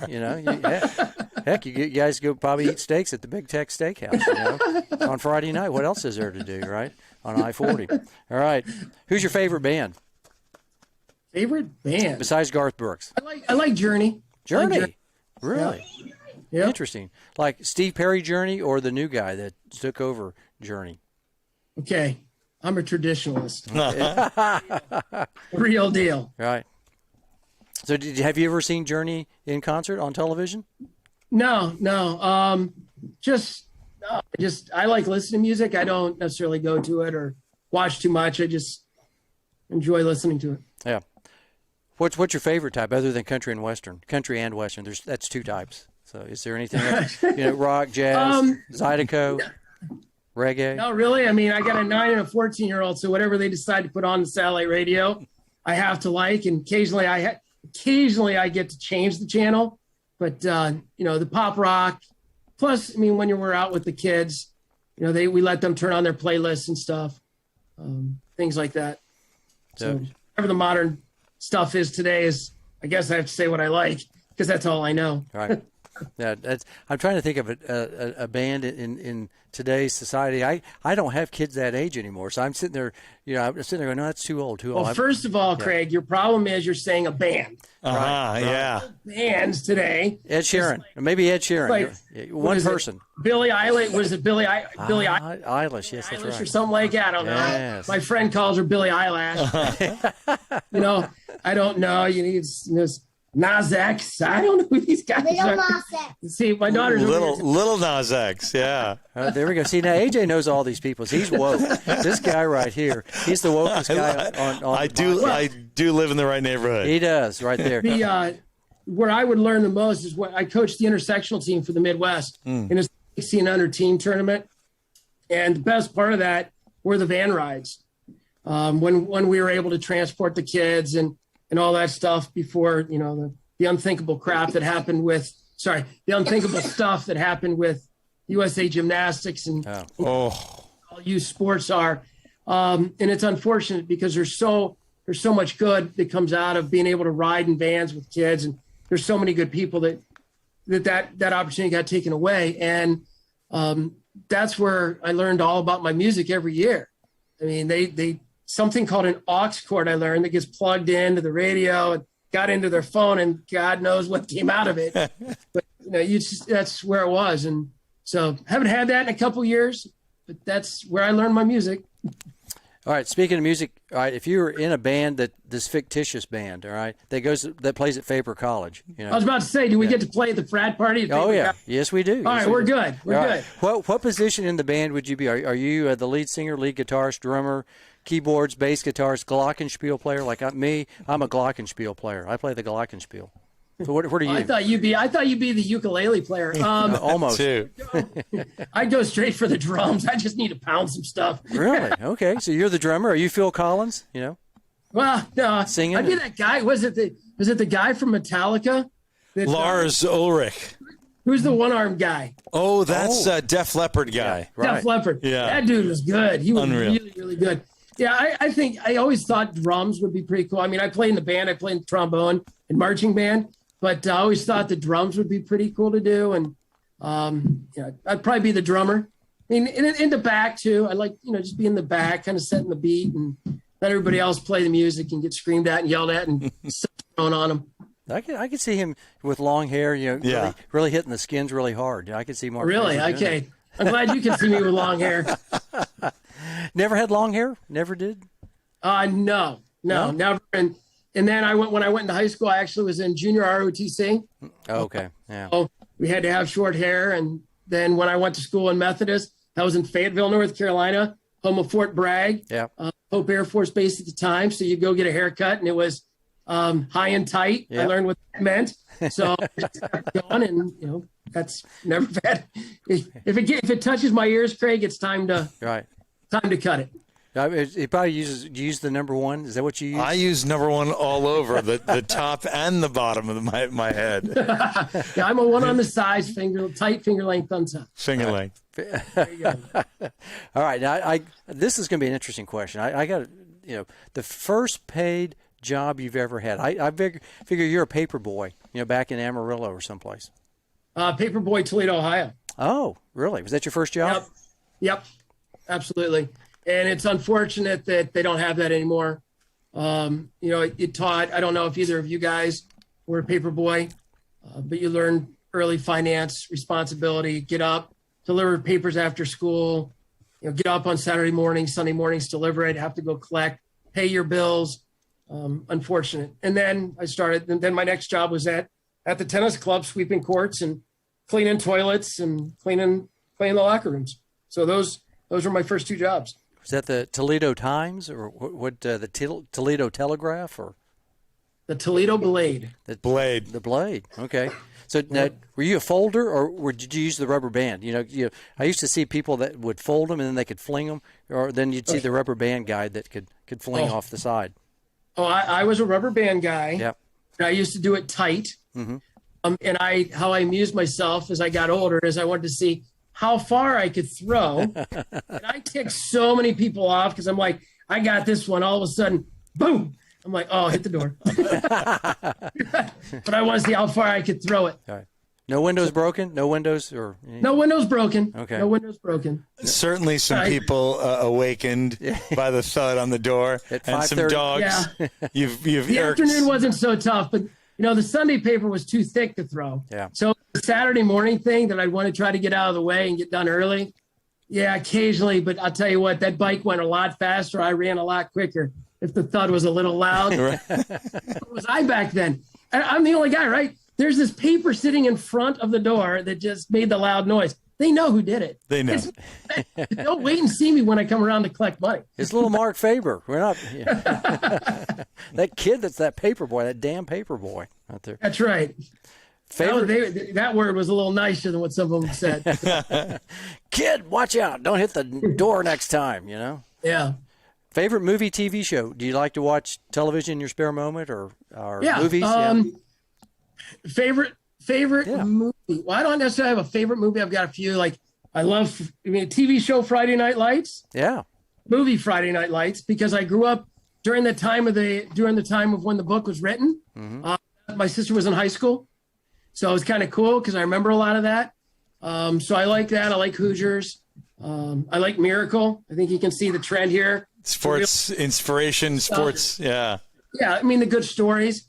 TV shows, like I said, for sure, Friday Night Lights when it was on. I like Criminal Minds. Oh. One I used to watch a lot. And now I don't really have time to settle into one show. So Are you a binge watcher? Do you get on Netflix and binge watch stuff, or do you? I do. I'm currently binge watching the greatest series that you want to watch if you want to feel good about yourself. It's called Losers. So it's this whole thing about these athletes that start out and all of a sudden they fail. It's like, what kind of series is this? But no, yeah, I just got done watching the show on Valdosta football in Georgia. Mm-hmm. I think it was called Titletown, and that was the year before. Last year, maybe it was, talking about how they're trying to bring their football program back to where it was. I've been watched, Last Chance U. I have to admit also, I'll admit it here on your podcast. Uh-oh. I'm hoping two people now. Dance Moms. I've watched Dance Moms every now and then. And I guarantee you have no idea why I watch Dance Moms. It's so I feel that our parents are normal. Yeah, right. So crazy. I'll watch and I'll be like, you know what? That struggle I just had with Johnny's mom is nothing. Right. It's nothing. So I watch Dance Moms just to know that our job is pretty normal. Oh, some of those dance moms or cheerleader moms, that kind of stuff. Oh my gosh, man! You talk about. We think we have some bad women around the club. Yeah, stage moms are another level compared to tennis exactly. parents. Yeah, exactly. I mean, sometimes it's good to be reminded, right? Right. Yeah, it's kind of like hockey dads are another level compared to tennis dads. Yeah, fighting in the stands because when their kids are out on the rink. That's right. You don't see that in Toledo. And that's too bad. You bring that up. It's unfortunate. Like you said, if there's parents out there. Remember, these are your kids playing. It's their friends playing. It's not you playing. Yeah. I think we see a lot of that. And I get it. I mean, I understand it. Doesn't mean I have to accept it. And one thing to coaches out there to share, especially if there's young coaches out there along with that, is always make sure to take a step back and understand that what the parent is saying or what they're doing, they really do think it's in the best interest of their child. And as a parent, I think everybody that's as a parent knows that's your number one thing. You want to provide best for your child. And that's what they're doing. And as whacked as it is, that's where it comes from sometimes. And you've got to be able to have that good relationship with them to be able to talk about it. And, sometimes you got to step up. I've got a line I use. I'm not going to go into a doctor's office and tell them how to diagnose a patient. I prefer that they don't come into our office and tell us how to diagnose somebody. So, it's really important that way. But if we can remember, they really do have the best interest of their child, or the adult league teams we all deal with, right? When you get the captains that are being a little real overboard, they really think they're doing what's best for their team. And sometimes people lose sight of reality. That's okay. That's life. We just have to work together. So, no, I had talked to a parent down at the junior tournament. We were in New Braunfels a couple of weeks ago. She wanted me to go step on the court because she said, well, that girl that my daughter's playing is cheating. And I said, well, I don't do that. That's not really what I'm going to do. But I'll tell you what, because the other lady that's over there, probably that's the mother of that other little angel over there, thinks that her daughter's probably just the greatest thing in the world. And I said, this is a great learning moment right now for you and and your daughter. You can talk to her after that, because she needs to set her racket down politely and then come over and say something to me, and then I'll start talking to her. I'll get involved at that point. But yeah, parents, can really upset the apple cart, so to speak, with some of the youth sports out there. Let's put it that way. There's and coaches, yeah. And a kind of a story here about, you brought up about the line judges. Yep. We fortunate enough, we're selected to host the national indoors, girl 14s indoors. In the first year, our referee, a guy named Doug Rice, fantastic. He's done Kalamazoo, done U.S. Open. We had talked about wanting to kind of set the tone early. And so we had a player meeting, and he took 5 tennis balls. And so we have a lobby, and he set them out on the court on the far lines. And he went ball by ball by ball. And he'd asked everybody, gave his little spiel about welcoming everybody. And he said, hey, I just wanted to go through this little exercise with everybody just so we can all be on the same page and have a really good experience for the weekend. And he went to ball 1. Is this ball in or out? Went to ball 2. Is it in or out? Ball 3. Is it in or out? And the parents gave the wrong answer, and players, to every single one of the balls. And his point was, look, you might think it's one thing, but look where you are. Look where I have to be to see if that ball's in or out. So if you think the ball's in, don't make a big deal. If you think it's out, you really don't know. And as a coach, that was a really powerful thing to see an official do. It was a really powerful thing to see the parents and players go through. And the guy got all kinds of kudos for it. It was on, people tweeted about it. People sent the stuff into the national because they really felt that it was a respectful way of showing people, look, it's a challenge out there. Let the kids handle it the best. You can't tell up there. And if you get involved, it's going to be a negative thing. So it was really, really, really good thing to see. That's interesting. Yeah, I hadn't thought about that. From that standpoint. What's the gentleman's name again? Was the official was? His name is Doug Rice. Doug Rice. Yeah, that's very, very astute of him to. I'm sure he's probably done that a few times, in the past, but not. I don't know. Yeah. I think that might have been the first time. Oh, no kidding. Our national indoor. I'm sure he didn't do it at Kalamazoo. I'm pretty sure at the time he was maybe the deputy referee at Kalamazoo. I think he's the ref now. But it's a place like that, you don't have the audience like we had here. Sure. In the lobby, condensed area, overlooking a court. So it was very powerful. Yeah. Mark, that's gold for the coaches, but also the parents and the players listening. I know Vic Braden always said, while you're running, you're probably legally blind, so it's tough to call lines. And I feel that way sometimes about a parent who might be 16, 18, 80 feet away from the actual line and not on that angle, but maybe they're on that angle and they think in is out and out is in, or that and angle. Emotionally connected, right? And emotionally connected. So, they're playing this match with their child. They're living and breathing. Sometimes they're living and breathing it more than their kid.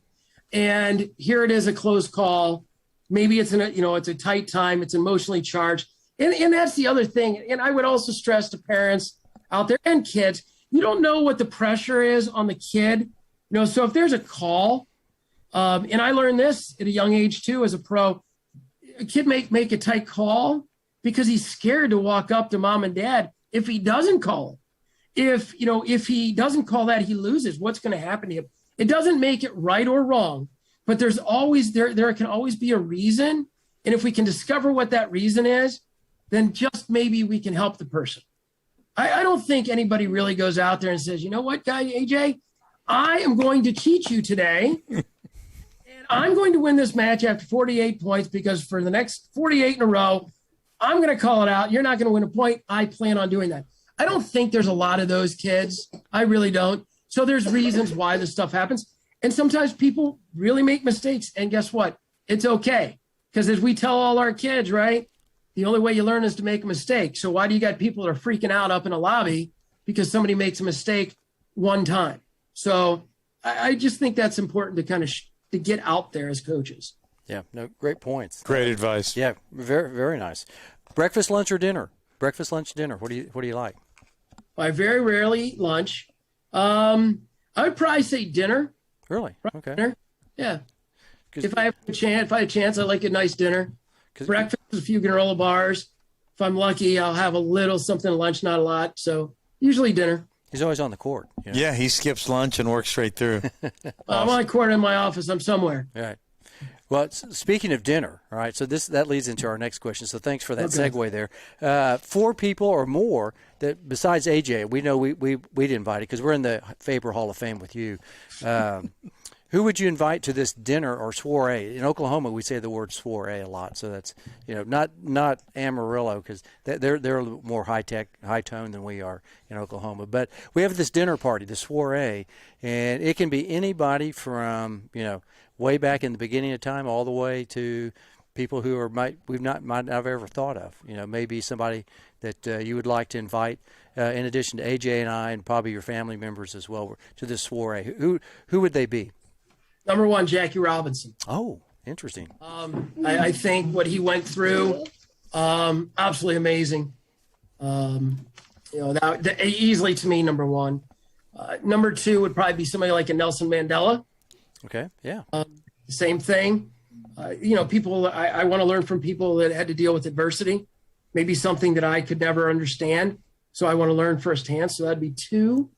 Number 3.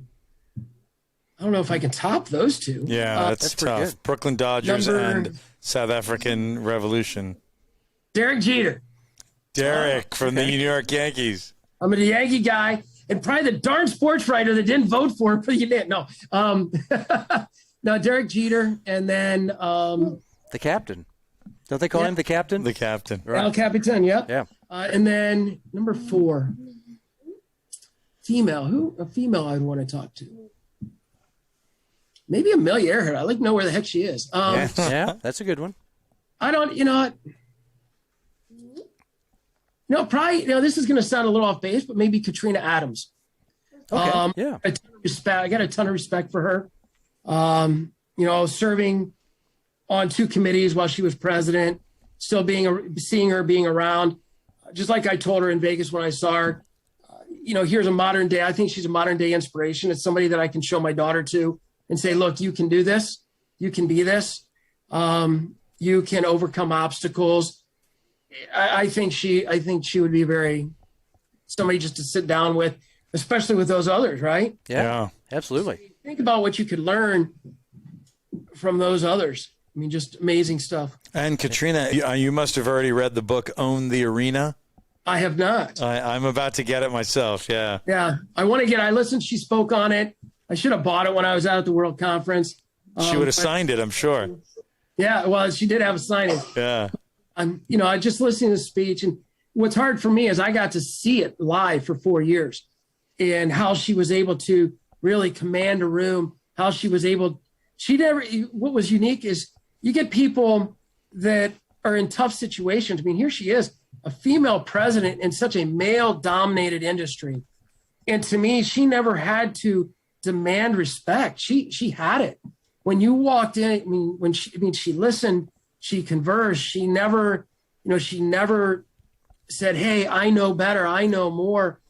It was just what she was able to do in such a male-dominant and watching it from the first day she started until the last day of her, those 2 terms that she did.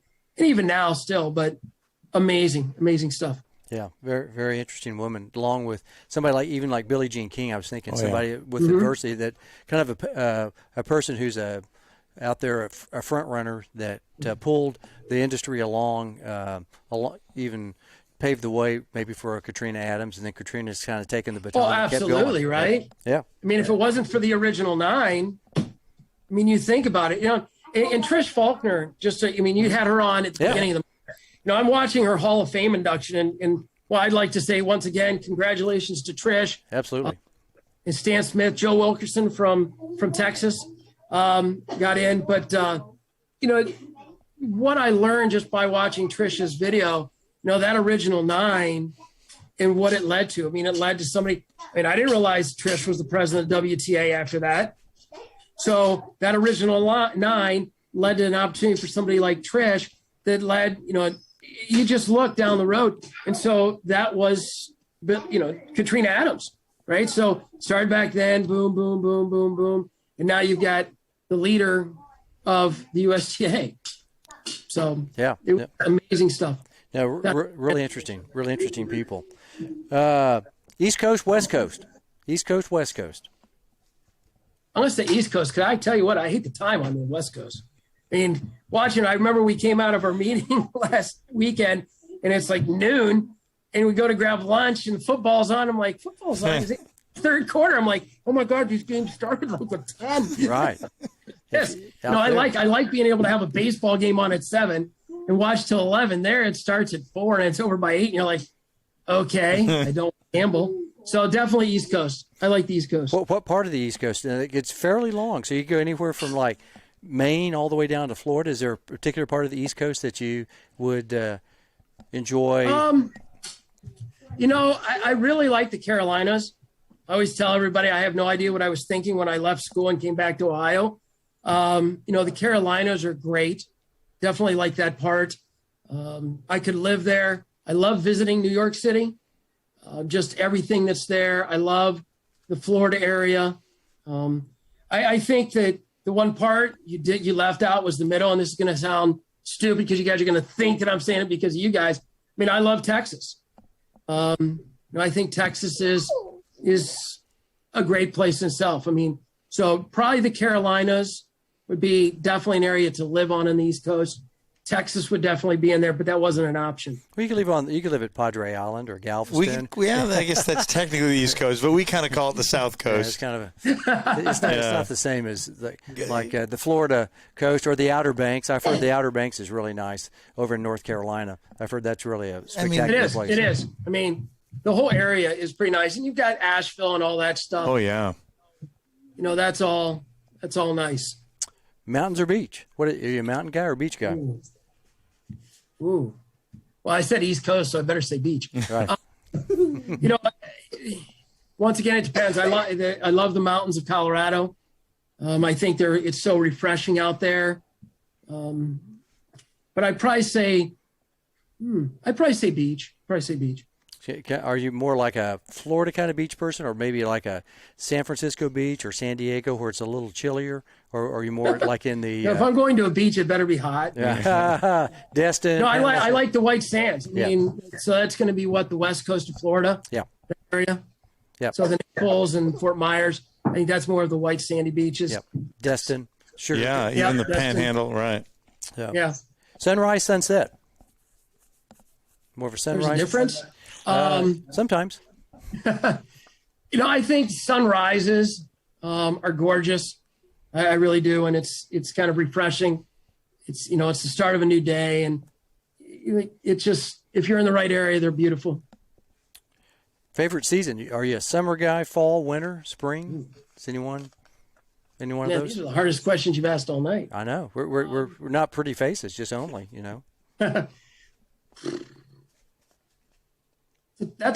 Okay, I'm going to give 2. As you can tell, I'm really decisive here. Okay. I do like the winter. I do like it, but the spring, because it's the start of baseball season, I'd probably say spring. At the time, it was the start of high school tennis season, but spring. I do like the spring. It's kind of, once again, it's the kickoff. You've made it through the winter. It's fresh and grass is green, and so the spring. Very nice. Favorite holiday? What's your favorite holiday? Is there one that you?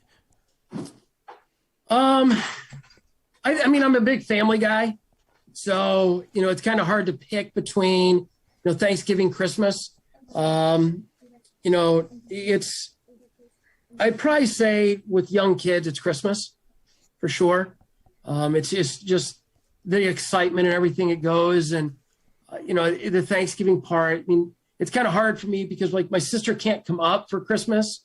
And so everybody would get together. She can come up from Texas. She lives in Lubbock. And so she and her daughter can come up for Thanksgiving a lot. So I wouldn't want to trade that, especially as my parents are getting older. But then the Christmas part of it, everything goes with it, with the grandparents and kids, and got this one here. My 9-year-old sitting here jumping up and down saying, "Birthdays? What about my birthday?" All right. Gabby's birthday is clearly on the list. Favorite holiday there. And Right. Christian's But too. I would say those two because of the family. That's why I can't just say one. Right. They both have their uniqueness. My sister being able to come up at Thanksgiving to be with everybody, and then everything up here with Christmas. Very nice. Spare time. What do you like to do in your spare time? When you have a spare moment, what are you? Do you like to woodwork, or are you a fisherman? Is there anything you do? That sounds stupid. I like playing around with my kids. Yeah. We'll go outside, play basketball. My son's really into baseball. He wants to throw a lot. Pretty much, my kids want to do something. We're going to do it just because within reason. The love going swimming. We do that. We try to always have a day in the summer, 1 day a week. It's the only time. I mean, summer, I only work 6 days a week because every Sunday we go swimming. So that's kind of what I do. It's them. So whatever right now. As they get older, it'll probably change. But Where do you swim? Local hole, local lake, or the club itself? you're from Texas. You said local hole. That's right. Local Right. water. The kids' great aunt and uncle have a pool. Oh, cool. We'll go over there and swim. We've been a member at a couple clubs around here, but we usually default back because they've got a diving board, and these places, they have adult swim, and it's like the kids want to swim. Don't let them swim and then 30 minutes later tell them to get out. So we always end up going over their house, which is nice. Pool, pond. Yeah. You're more of a Pond guy. for you, pond for me, pool for you. Couldn't miss that reference too. Yeah, we have Faber College. We got Many 80s, 70s, and 80s movie references in this house. All right, we're heading back. We're heading to the third leg of the third set. Now we're going to bring it back to tennis a little bit. Get it in the tennis world here. Indoor tennis or outdoor tennis? Are you an indoor tennis guy? Because you live up there where you have a fairly healthy indoor scene. Yeah, probably 6-7 months of indoors. Yeah. I'm going to say indoor, definitely, just because of the sun and being able to come in out of the sun a lot, then having actually someplace to be able to work when it rains, when it's snowy. I mean, you guys are facing it now. With the weather changes, you get a lot more rain, get a lot more snow. So back when I was in Texas, there weren't as many indoor facilities as you guys have now, but it's nice being able to still teach. So indoor. Most embarrassing moment in tennis. Have you ever had an embarrassing moment in tennis out there that you can share with the crowd? I've had a few. One or two, 3, 4? No. I've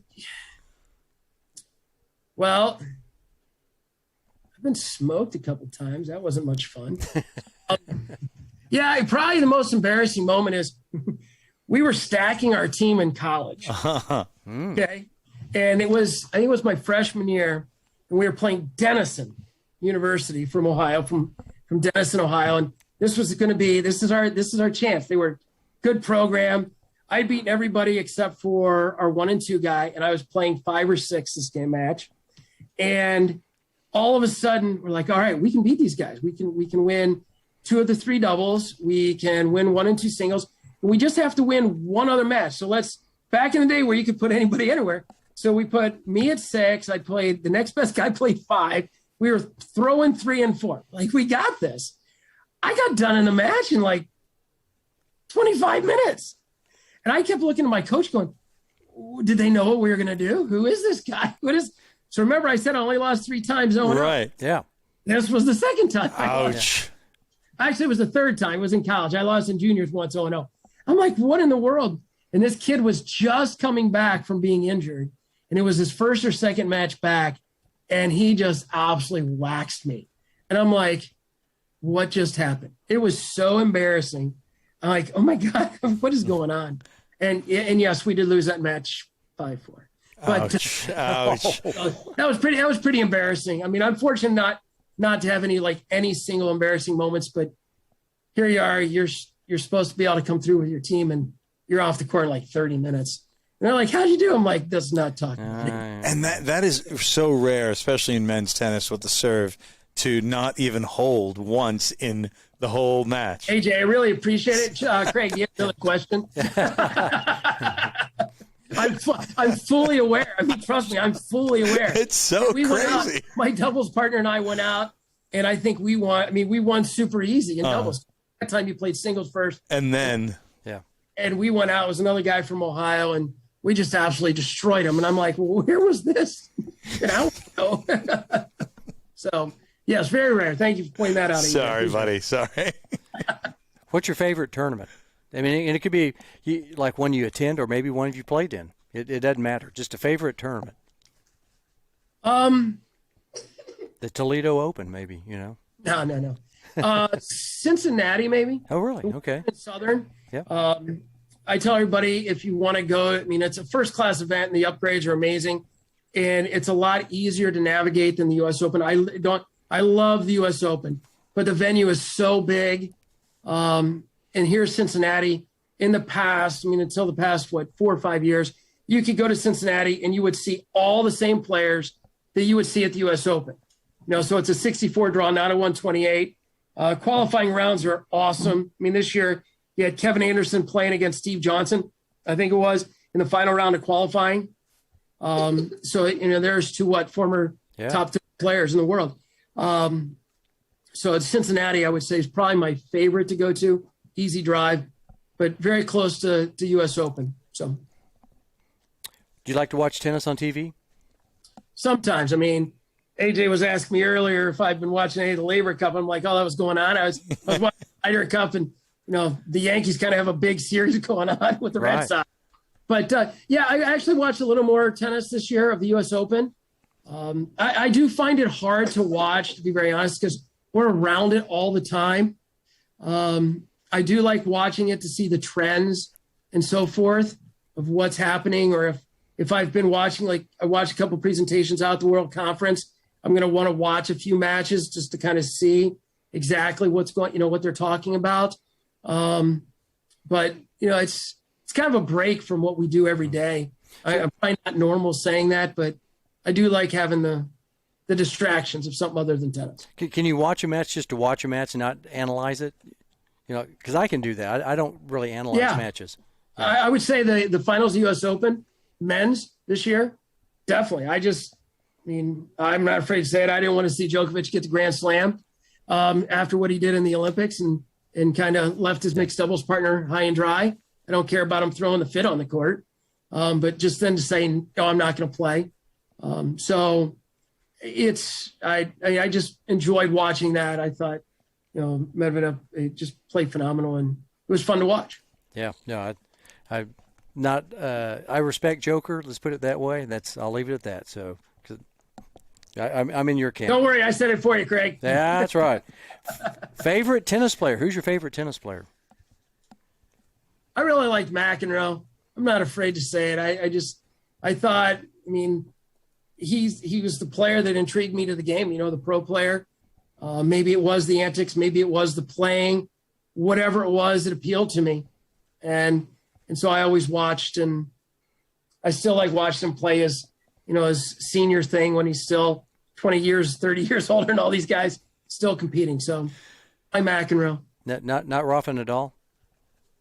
John McEnroe. Okay. Well, Rafa, what do you think about that? He doesn't.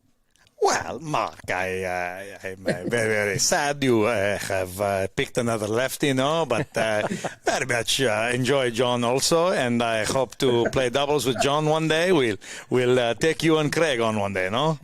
Absolutely. Yeah. So that's good. During your playing days, did you have any superstitions, rituals? Wouldn't step on the line. That is funny. I mean, he's a baseball player. I know. That's right. Where do you want me to start the list? Right. So I'll give you 3 big ones that I had. One, when I played, they have this thing called Junior Davis Cup in the Midwest section. And we had a shirt. I wore that T-shirt under whatever shirt we had. It was like my Michael Jordan. I was my North Carolina. I wore that under every shirt in every college match. And then when I played some local stuff up here, like our city championships, under every shirt. So that would probably be a superstition. I used to, after my freshman year, once again, please parents don't hold this against me. I had a can of Diet Coke with me. So I had water and Diet Coke because I could only drink so much water. And I would like take a sip. I wouldn't drink a lot of it, but I'd sip a Diet Coke just for a taste. But the Diet Coke can had to be in the same spot, facing the same way, every changeover. And on with that, I had to, if I started the match drinking water first and then the Diet Coke, I had to play the whole match, water first, Diet Coke. If I drank Diet Coke first, then water, the whole match had to be Diet Coke, then water. So that would be number 2. And probably number 3, there's, probably the visualization. I literally would visualize the nights before in a superstition, whatever outfit I was wearing in the visualization was what I wore that day. Because I'm like, heck, it worked out really well while I was visualizing. So if I could wear what I was wearing, then I did it. So I think those 3 extremes. With the shirt on, right? Oh, well, I'm very, very impressed with Mark's OCD tendencies. No, I learned everything I can learn from Mark Faber. No, the Diet Coke. I'm gonna have to adopt this, but the label facing the same way is near and dear to my heart. No, Mark, thank you. Brilliant, right? I'm brilliant. Yeah. God. I know you have kids. Do they play tennis recreationally, competitive? Christian and Gabby, tell us about their sports and tennis. Well, Gabby plays some tennis and softball. She likes to play a little soccer. I haven't gotten too much of that, but they play. I'm not going to be that dad. So I let my staff handle the classes. I want them to have fun. And my son plays tennis and baseball. Awesome combo. He really loves baseball. He's passionate. So, he's going to be able to make his JV team in tennis or JV team in high school for tennis. I'd like to see him have the opportunity to make the freshman team in baseball if he can, whatever. So that's what they do. And they have a good time. Just trying to get them to love what they do, not hate it, not be forced to do it. So it's kind of the approach with them. Yeah, no, I think it's great. Yeah, because a couple of my kids I know played competitive sports, and a couple of them didn't. I know Adrian's son played a high level of tennis here in Texas, and I know you didn't push him, Josh, but if anything, he pushed me. Right. He started beating me when he was 15 and a half. Then he quit. Adrian threw his racket down and quit. Absolutely, and that's kind of what my philosophy has been. So, you guys were asking me what I do in my spare time. Yeah. And my son, when he wants to go throw, we'll go throw, and he wants to try to pitch, and he wants to do this, and he wants to do that. I'm fine. He wants to go hit ground balls. Okay, I'll go. I'm not going to say, hey, let's go do this, because I've seen the ugliness that can create. Yeah. They come and say, hey, Dad, will you hit me ground balls, or can we practice pitching or throwing? Or my daughter says the same thing, Daddy, can we go do this? Yeah, because that means they want to do it. They want to do it. And like you said, your son pushed you. So he wanted to do it, which you're like, oh, crap. It's like, all right, I got to find a way to bring the youth back. That kind of thing. But it's a great feeling, isn't it? When you don't have to do it. Amazing, yeah. And his boy, Christopher, still 130-mile-an-hour serve. The kid is still so good. Yeah, he's a tennis pro like we are down in the Houston area. Okay. Real proud of That's him. awesome. So, yeah. Looks like your Yankees just won. Not that I'm not paying attention. Oh, nice. Yeah, trust me. I'm trying to stay real calm. There's a big home run about 2 weeks ago, and I'm just sitting here going, "Hey, there we go." The sun comes down. I'm like, "What's the score?" He's trying to signal in front of me. He's trying to. So those are people who are watching. We usually have our At the Net podcast logo on the back, but Mark said he wanted to watch the Red Sox Yankees. No. I said, hey, turn whatever you like on. Whatever you like on. It's okay. It's all good. Funny. Yeah. No, so we thought we would we do everything that the guests make them feel comfortable Of course. here on At the Net podcast. All right. I have an idea. This answers to this question, but I'm gonna go ahead and ask it. What sport would you have played if it wasn't tennis? Baseball. Baseball. It's been very, very good to Mark Faber. Baseball been very, very good. Little Fernando Valenzuela action imitation there. Right. What position did you play in baseball? Just curious. Pitched and first. Oh, really? First. Okay. Yeah, I mean, I played all over, but the two main positions, my main position was first base, which was great because you're involved in every freaking play, right? Right. Pitching, I liked the pressure pitching. It was fun. So it was never a catcher. I tried it one time, and I'm like, these people are freaky. Why would you want to do this? I get you get to touch every ball. But, yeah, baseball hands down in those positions. Were you the Ohtani of your team? Did you like to bat and pitch, that kind of stuff? I mean, I had a pretty good team. It was a good team. We all played our roles. Did you like to actually bat? Did you like to get, or were you more defense? Did you like to get up to play? I never batted under 500. I guess. Wow. That's not bad. Yeah, but I wasn't the only one. I'm telling you, our team, I had a couple of really good teams coming out of Amarillo. We made it to the Pony Baseball World Series one year, and so the teams were pretty good. That's why, it's a team. And that's also, not to get sidetracked, that's why you go back to the original about the coaches and all that stuff. I think that your experience as a youth also kind of shape where you're going. And it was all team experience. Everybody played a role. And that's also how we are, whether it's with the USPTA, we're playing a role at your club, you're playing a role. When you coach a child, you're playing a role. So the more you understand it's a team. And I was lucky to have that foundation laid very, very young. Very young. Yep. If you wouldn't be involved in sports, what would you be doing today, you think? If you weren't involved in the great game? Sports medicine. Oh, really? Well, yeah. Yeah. I mean, remember when I said it kind of came down, I was looking at Boston U, taking the path or going to Methodist or Ferris, but go to Methodist and go the professional tennis management and business path. But it's medicine always intrigued me. Problem was I wasn't always the greatest in chemistry. But like the anatomy and all of that stuff, I loved it. It was intriguing. And I still do. I mean, I'll spend time, you say, what do you do on your spare time? I'll look some of that stuff up and just learn about it, be able to help. Would you like to have been like a surgeon or more just like just a normal doctor, just a general practitioner or you're asking me based off of what I know today. Yeah. I think being an orthopedic surgeon would be great. Plus you would have the opportunity maybe to be associated with teams and stuff and be a team doctor, that kind of thing. But probably a surgeon. I wouldn't want to be the physical therapist. I'd like to get in there and fix it. Right. I think I'd like to do that. I could see him doing that. Fix it. Well, speaking of fix it, you've transitioned another good segment into our very last question, and we always ask this question because it's about fixing something. Or maybe not. If you could be the commissioner of the great game, and you could make any change or changes to what we do in this great game, what would you like to fix? Or if not, do you like it the way it is? Are you talking about like the competitive part of it or the industry part of it? It could be both. Let's go both. Let's go two ways on that. All right. So let's start with the industry part of it. I think that just knocking down the barriers, I think that the accessibility of our sport, whether it be because of financial reasons, whether it be location reasons, open it up, make it easier, find a way to financially be able to support the facilities and not just be so dependent on somebody coming to the club. So I'd like to see that changed in our industry. I understand why it probably will never be changed because these clubs are businesses, but it doesn't make it easy for people to come in to the sport in general. From a competitive standpoint, probably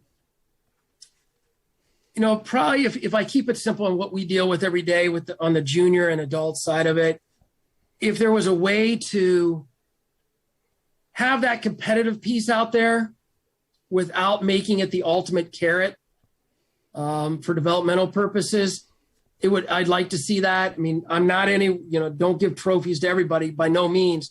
You've got to learn that. But I think when you have this ultimate thing and it's such a focus at a young age for a lot of kids, you forget about development. you forget about long-term development. So if there would be a way to change the competitive setup for young kids, through going into college, that would be great. I don't have an answer of what that would be, but I do know that damages what we all do on a daily basis. So that would be nice to put some great minds together and let them hash that out to do that. Do you find that make kids go to college? I think that I would say also then if you take the next step, just like they do with the NBA, I think they actually got rid of that again. But if you want to go play pro tennis, force these kids to go to college in some manner, play a year, play 2 years. I just don't understand. I'll just put this out there too. I don't understand kids that are top juniors wanting to skip college tennis, because what better training ground is there? So if you can force that, because all of a sudden medical's free, school's free, training's free, you don't have to give them anything. So all these other kids are skipping and going and taking this route. Okay, we'll give you grant money. We don't have to give them grant money if they go to college. And all the internationals is good enough for the international kids to come here and play. So if we could find a way then to take our best juniors and say, you've got to go play a year of college tennis before you can get any funding, then I would love to see that as a rule. Absolutely. That's because interesting. What would happen? You get at least one good year. Maybe they decide to play two because they want to win. They're getting good training. Well, you've created a good pathway. Now some kids jump, some kids whatever. I just think that would be a good rule. No, I like that. I'd never thought about that idea because, especially since you've hooked it into kind of the NBA or NFL, kind of formula right there that they have in the past forced them for a couple of years to maybe the ATP or should say that, hey, we want everybody, or would that be against? What is the? I'm trying to think of the legal terminology. Kind of a conflict of interest or antitrust. Antitrust. There we go. Right there. Would that be an antitrust? Against an antitrust. If they could say no. I mean, I don't know, right? I mean, you're getting to where kids can make money. They can sell their likeness now. Sure. All kinds of different. I just think it's a different playing field now. And the thing that worries me is here, these kids need to learn how to deal more than just winning. I mean, my concern is you look at players like this young lady that just won, both the ladies that were in the U.S. Open final, right? They're going to have all these points to defend. I think I just saw the one girl that won it dropped her coach. I mean, so what's going on? I think these kids learn how to handle those situations better with a team component, because they're not going to go to some low-end program. They're going to go to the top programs that have the top coaches that have experience with dealing with those players. So when they do get out on the big stage, then they're able. I mean, Rajiv Ram comes from the Midwest. The guy played college tennis at Illinois, and he's usually one of the last Americans left in every Grand Slam. So I understand it's not singles, but it's not easy to be the last American left in a Grand Slam event. He went to college. So the rules are changing. Who knows if it would be antitrust? Who knows? But with the rules changing, would it be something nice to consider?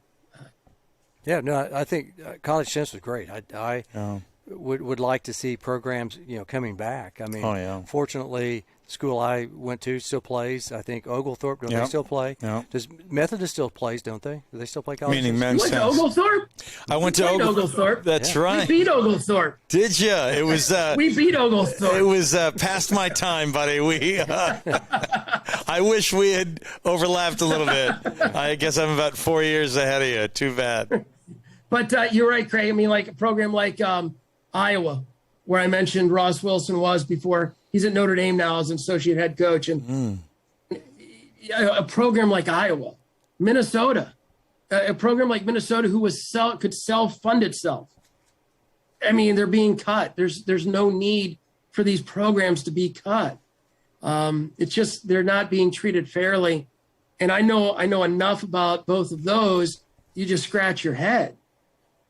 So yeah, it would be nice to see a way to keep these programs going, and maybe that's, I don't know. We've had a few Division II colleges here in Texas that have cut their men's tennis, and in some cases women's tennis as well. Yeah, I mean, I think that was the proving ground for men's professional tennis. That's just me. Back when I was in the dinosaur age of the early '80s, it was rugged out there. Everybody had a. I mean, there were 40 junior colleges, I think, in Texas that played tennis, just back then, and then there were probably 10 in Oklahoma. Yeah. When I went to junior college in '79, '80, that there were 10, and Whoa. not all of them were great, but at the same time, I mean, you had to go out and play. And then we came down to Texas all the time. Boy, you talk about rugged. Boy, there was people who could really play tennis that all over the place. The Midlands and the Odessas and the Paris junior colleges, all these little places had teams. And I thought junior college tennis was awesome. I mean, it was really. There's still a bunch of people that I know that I remember meeting them in junior college tennis here in the state of Texas, and they're still in the profession, teaching. A guy like Jack Sheehy. That's right. Yeah, he was a junior college guy that played. Carlos Correa. He was a junior college guy as well. So there's just a couple. Yeah, you look at it. Yeah, exactly correct. You look at it, and even today, there's such great players, and they're. I mean, who's the kid? Is it Jensen Brooksby? Yeah. Yes. Mm-hmm. Went to Baylor, right? He was injured last year, and so he didn't play. Just think about if he would have played, that team would have been like. I mean, here's this guy with round 16, maybe 32. I can't remember which it was. So yeah, I guess I watched a little tennis this year, Craig. Yeah. I think that it is. College is a great.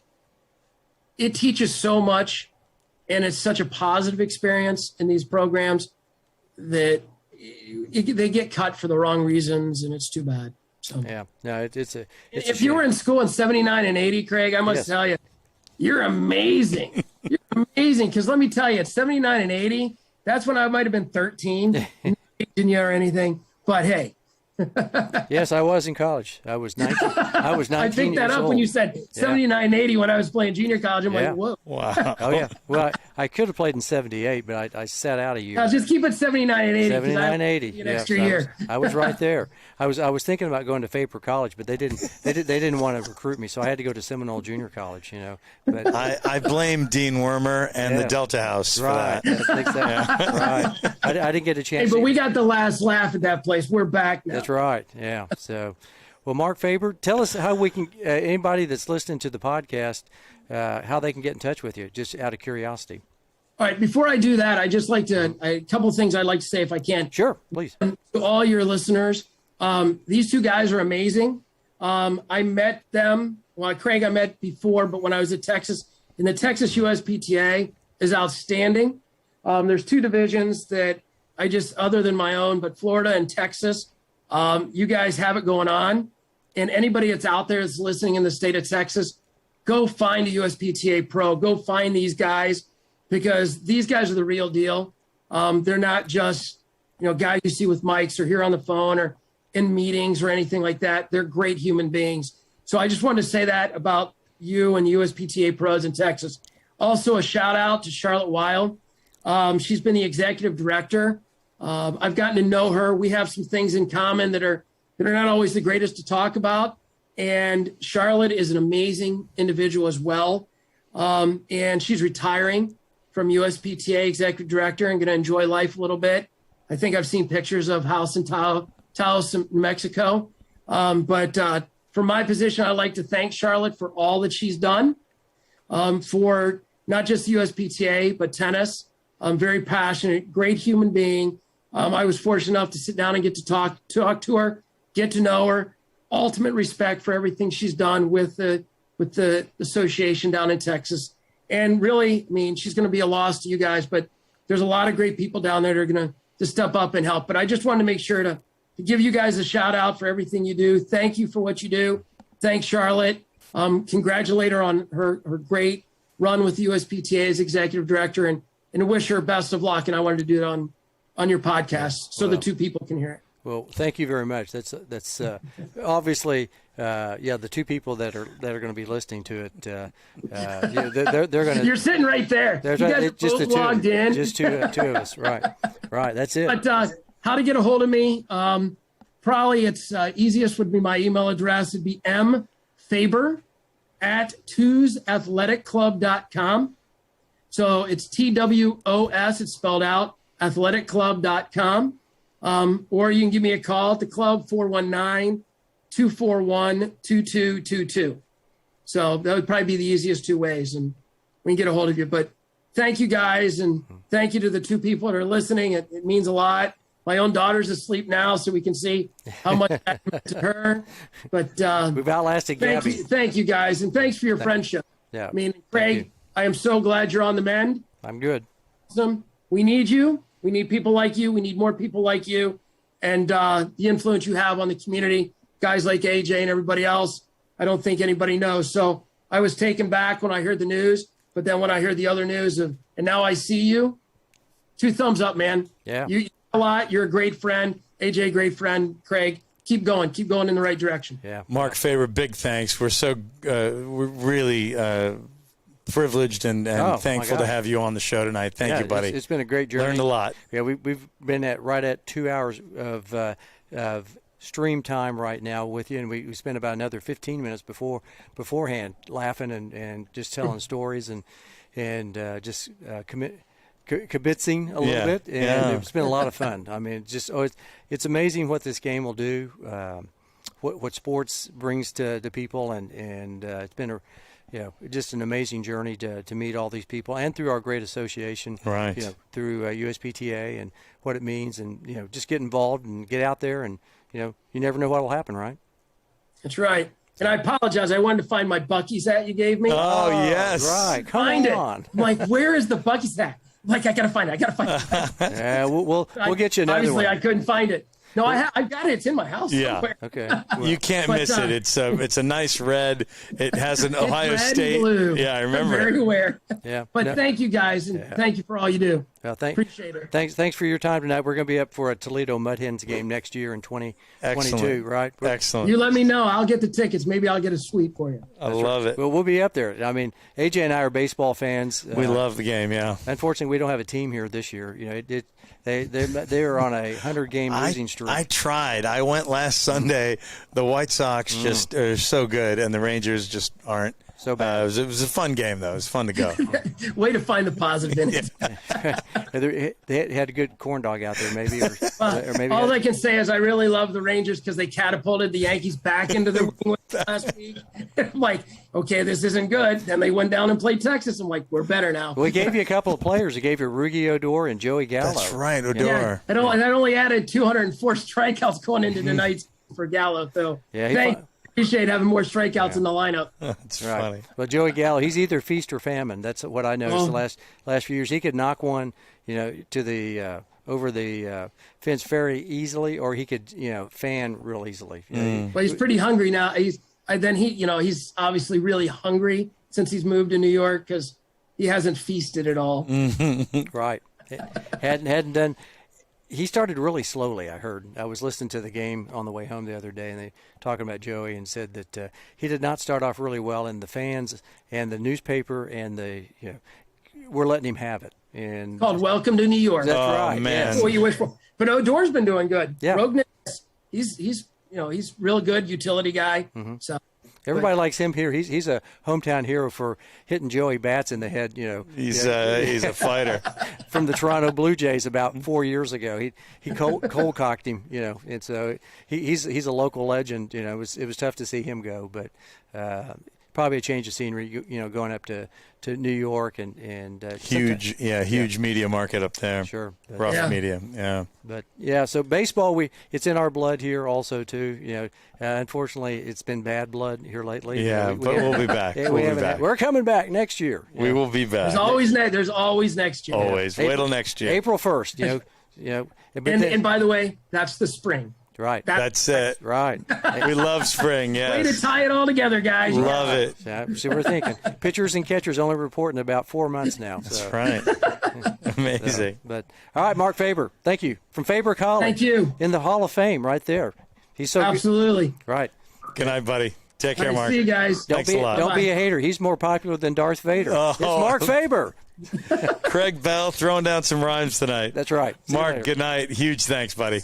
See you later. All right. Good night there, Mark. Bye-bye. Okay. Not bad, AJ. Good show, pal. It was a That's great really show. fun. Yeah. Yeah, Mark's.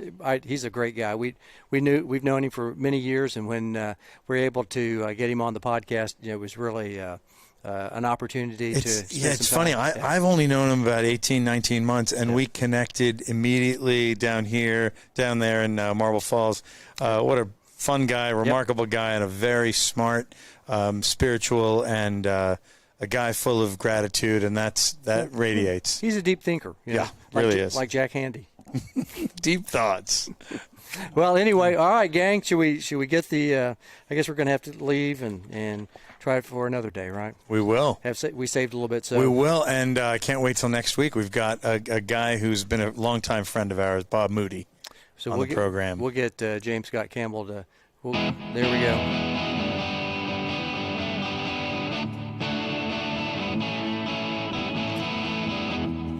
Yeah, I know you were talking about Bob Moody. We'll talk about him here in a second. But thanks for listening to Season 1, Episode 95 at the Net Podcast. Join us next week because we'll be talking with USPTA tennis professional Bob Moody, tennis court builder and fisherman extraordinaire. That he is. That dude does some fishing. Right there. We'll probably get a few stories in some fishing. Caught the big one that got away. That kind of stuff. Also join us on Wednesday nights for. What do we do on Wednesday nights? Tennis shorts. We get to find out what's in Craig Bell's tennis shorts. I say absolutely nothing. That is Wednesday nights, 8 Central, 9 Eastern. So definitely join us for that. That's a short version of our show. It's about an hour. And, the shorts, 2 legs, 2 pockets, 2 questions. Yep. Sometimes it's topical. Sometimes it's large-based and philosophical. Definitely join us and have a few laughs on that one. Yeah, we might talk about a little Labor Cup. I bet. Yeah. I love that thing. Well, we got our ass kicked. Sorry about that. But we just literally won one match. Boy, howdy. Whew. Hate to say that, but I guess I'm not going to get kicked off of a podcast, so I can say the word ASS, right? We did. Lastly, be sure to like us or follow us here on, we're actually on YouTube tonight, but we'll go throw it back over to Facebook here shortly. Instagram and our other social media outlets. Plus, tell a friend or friends. We want new people to be netheads, right? Save it, share it, and share the good news. Hopefully you like what we do. We certainly like you, so thank you. And that's the tennis news as it seems to us.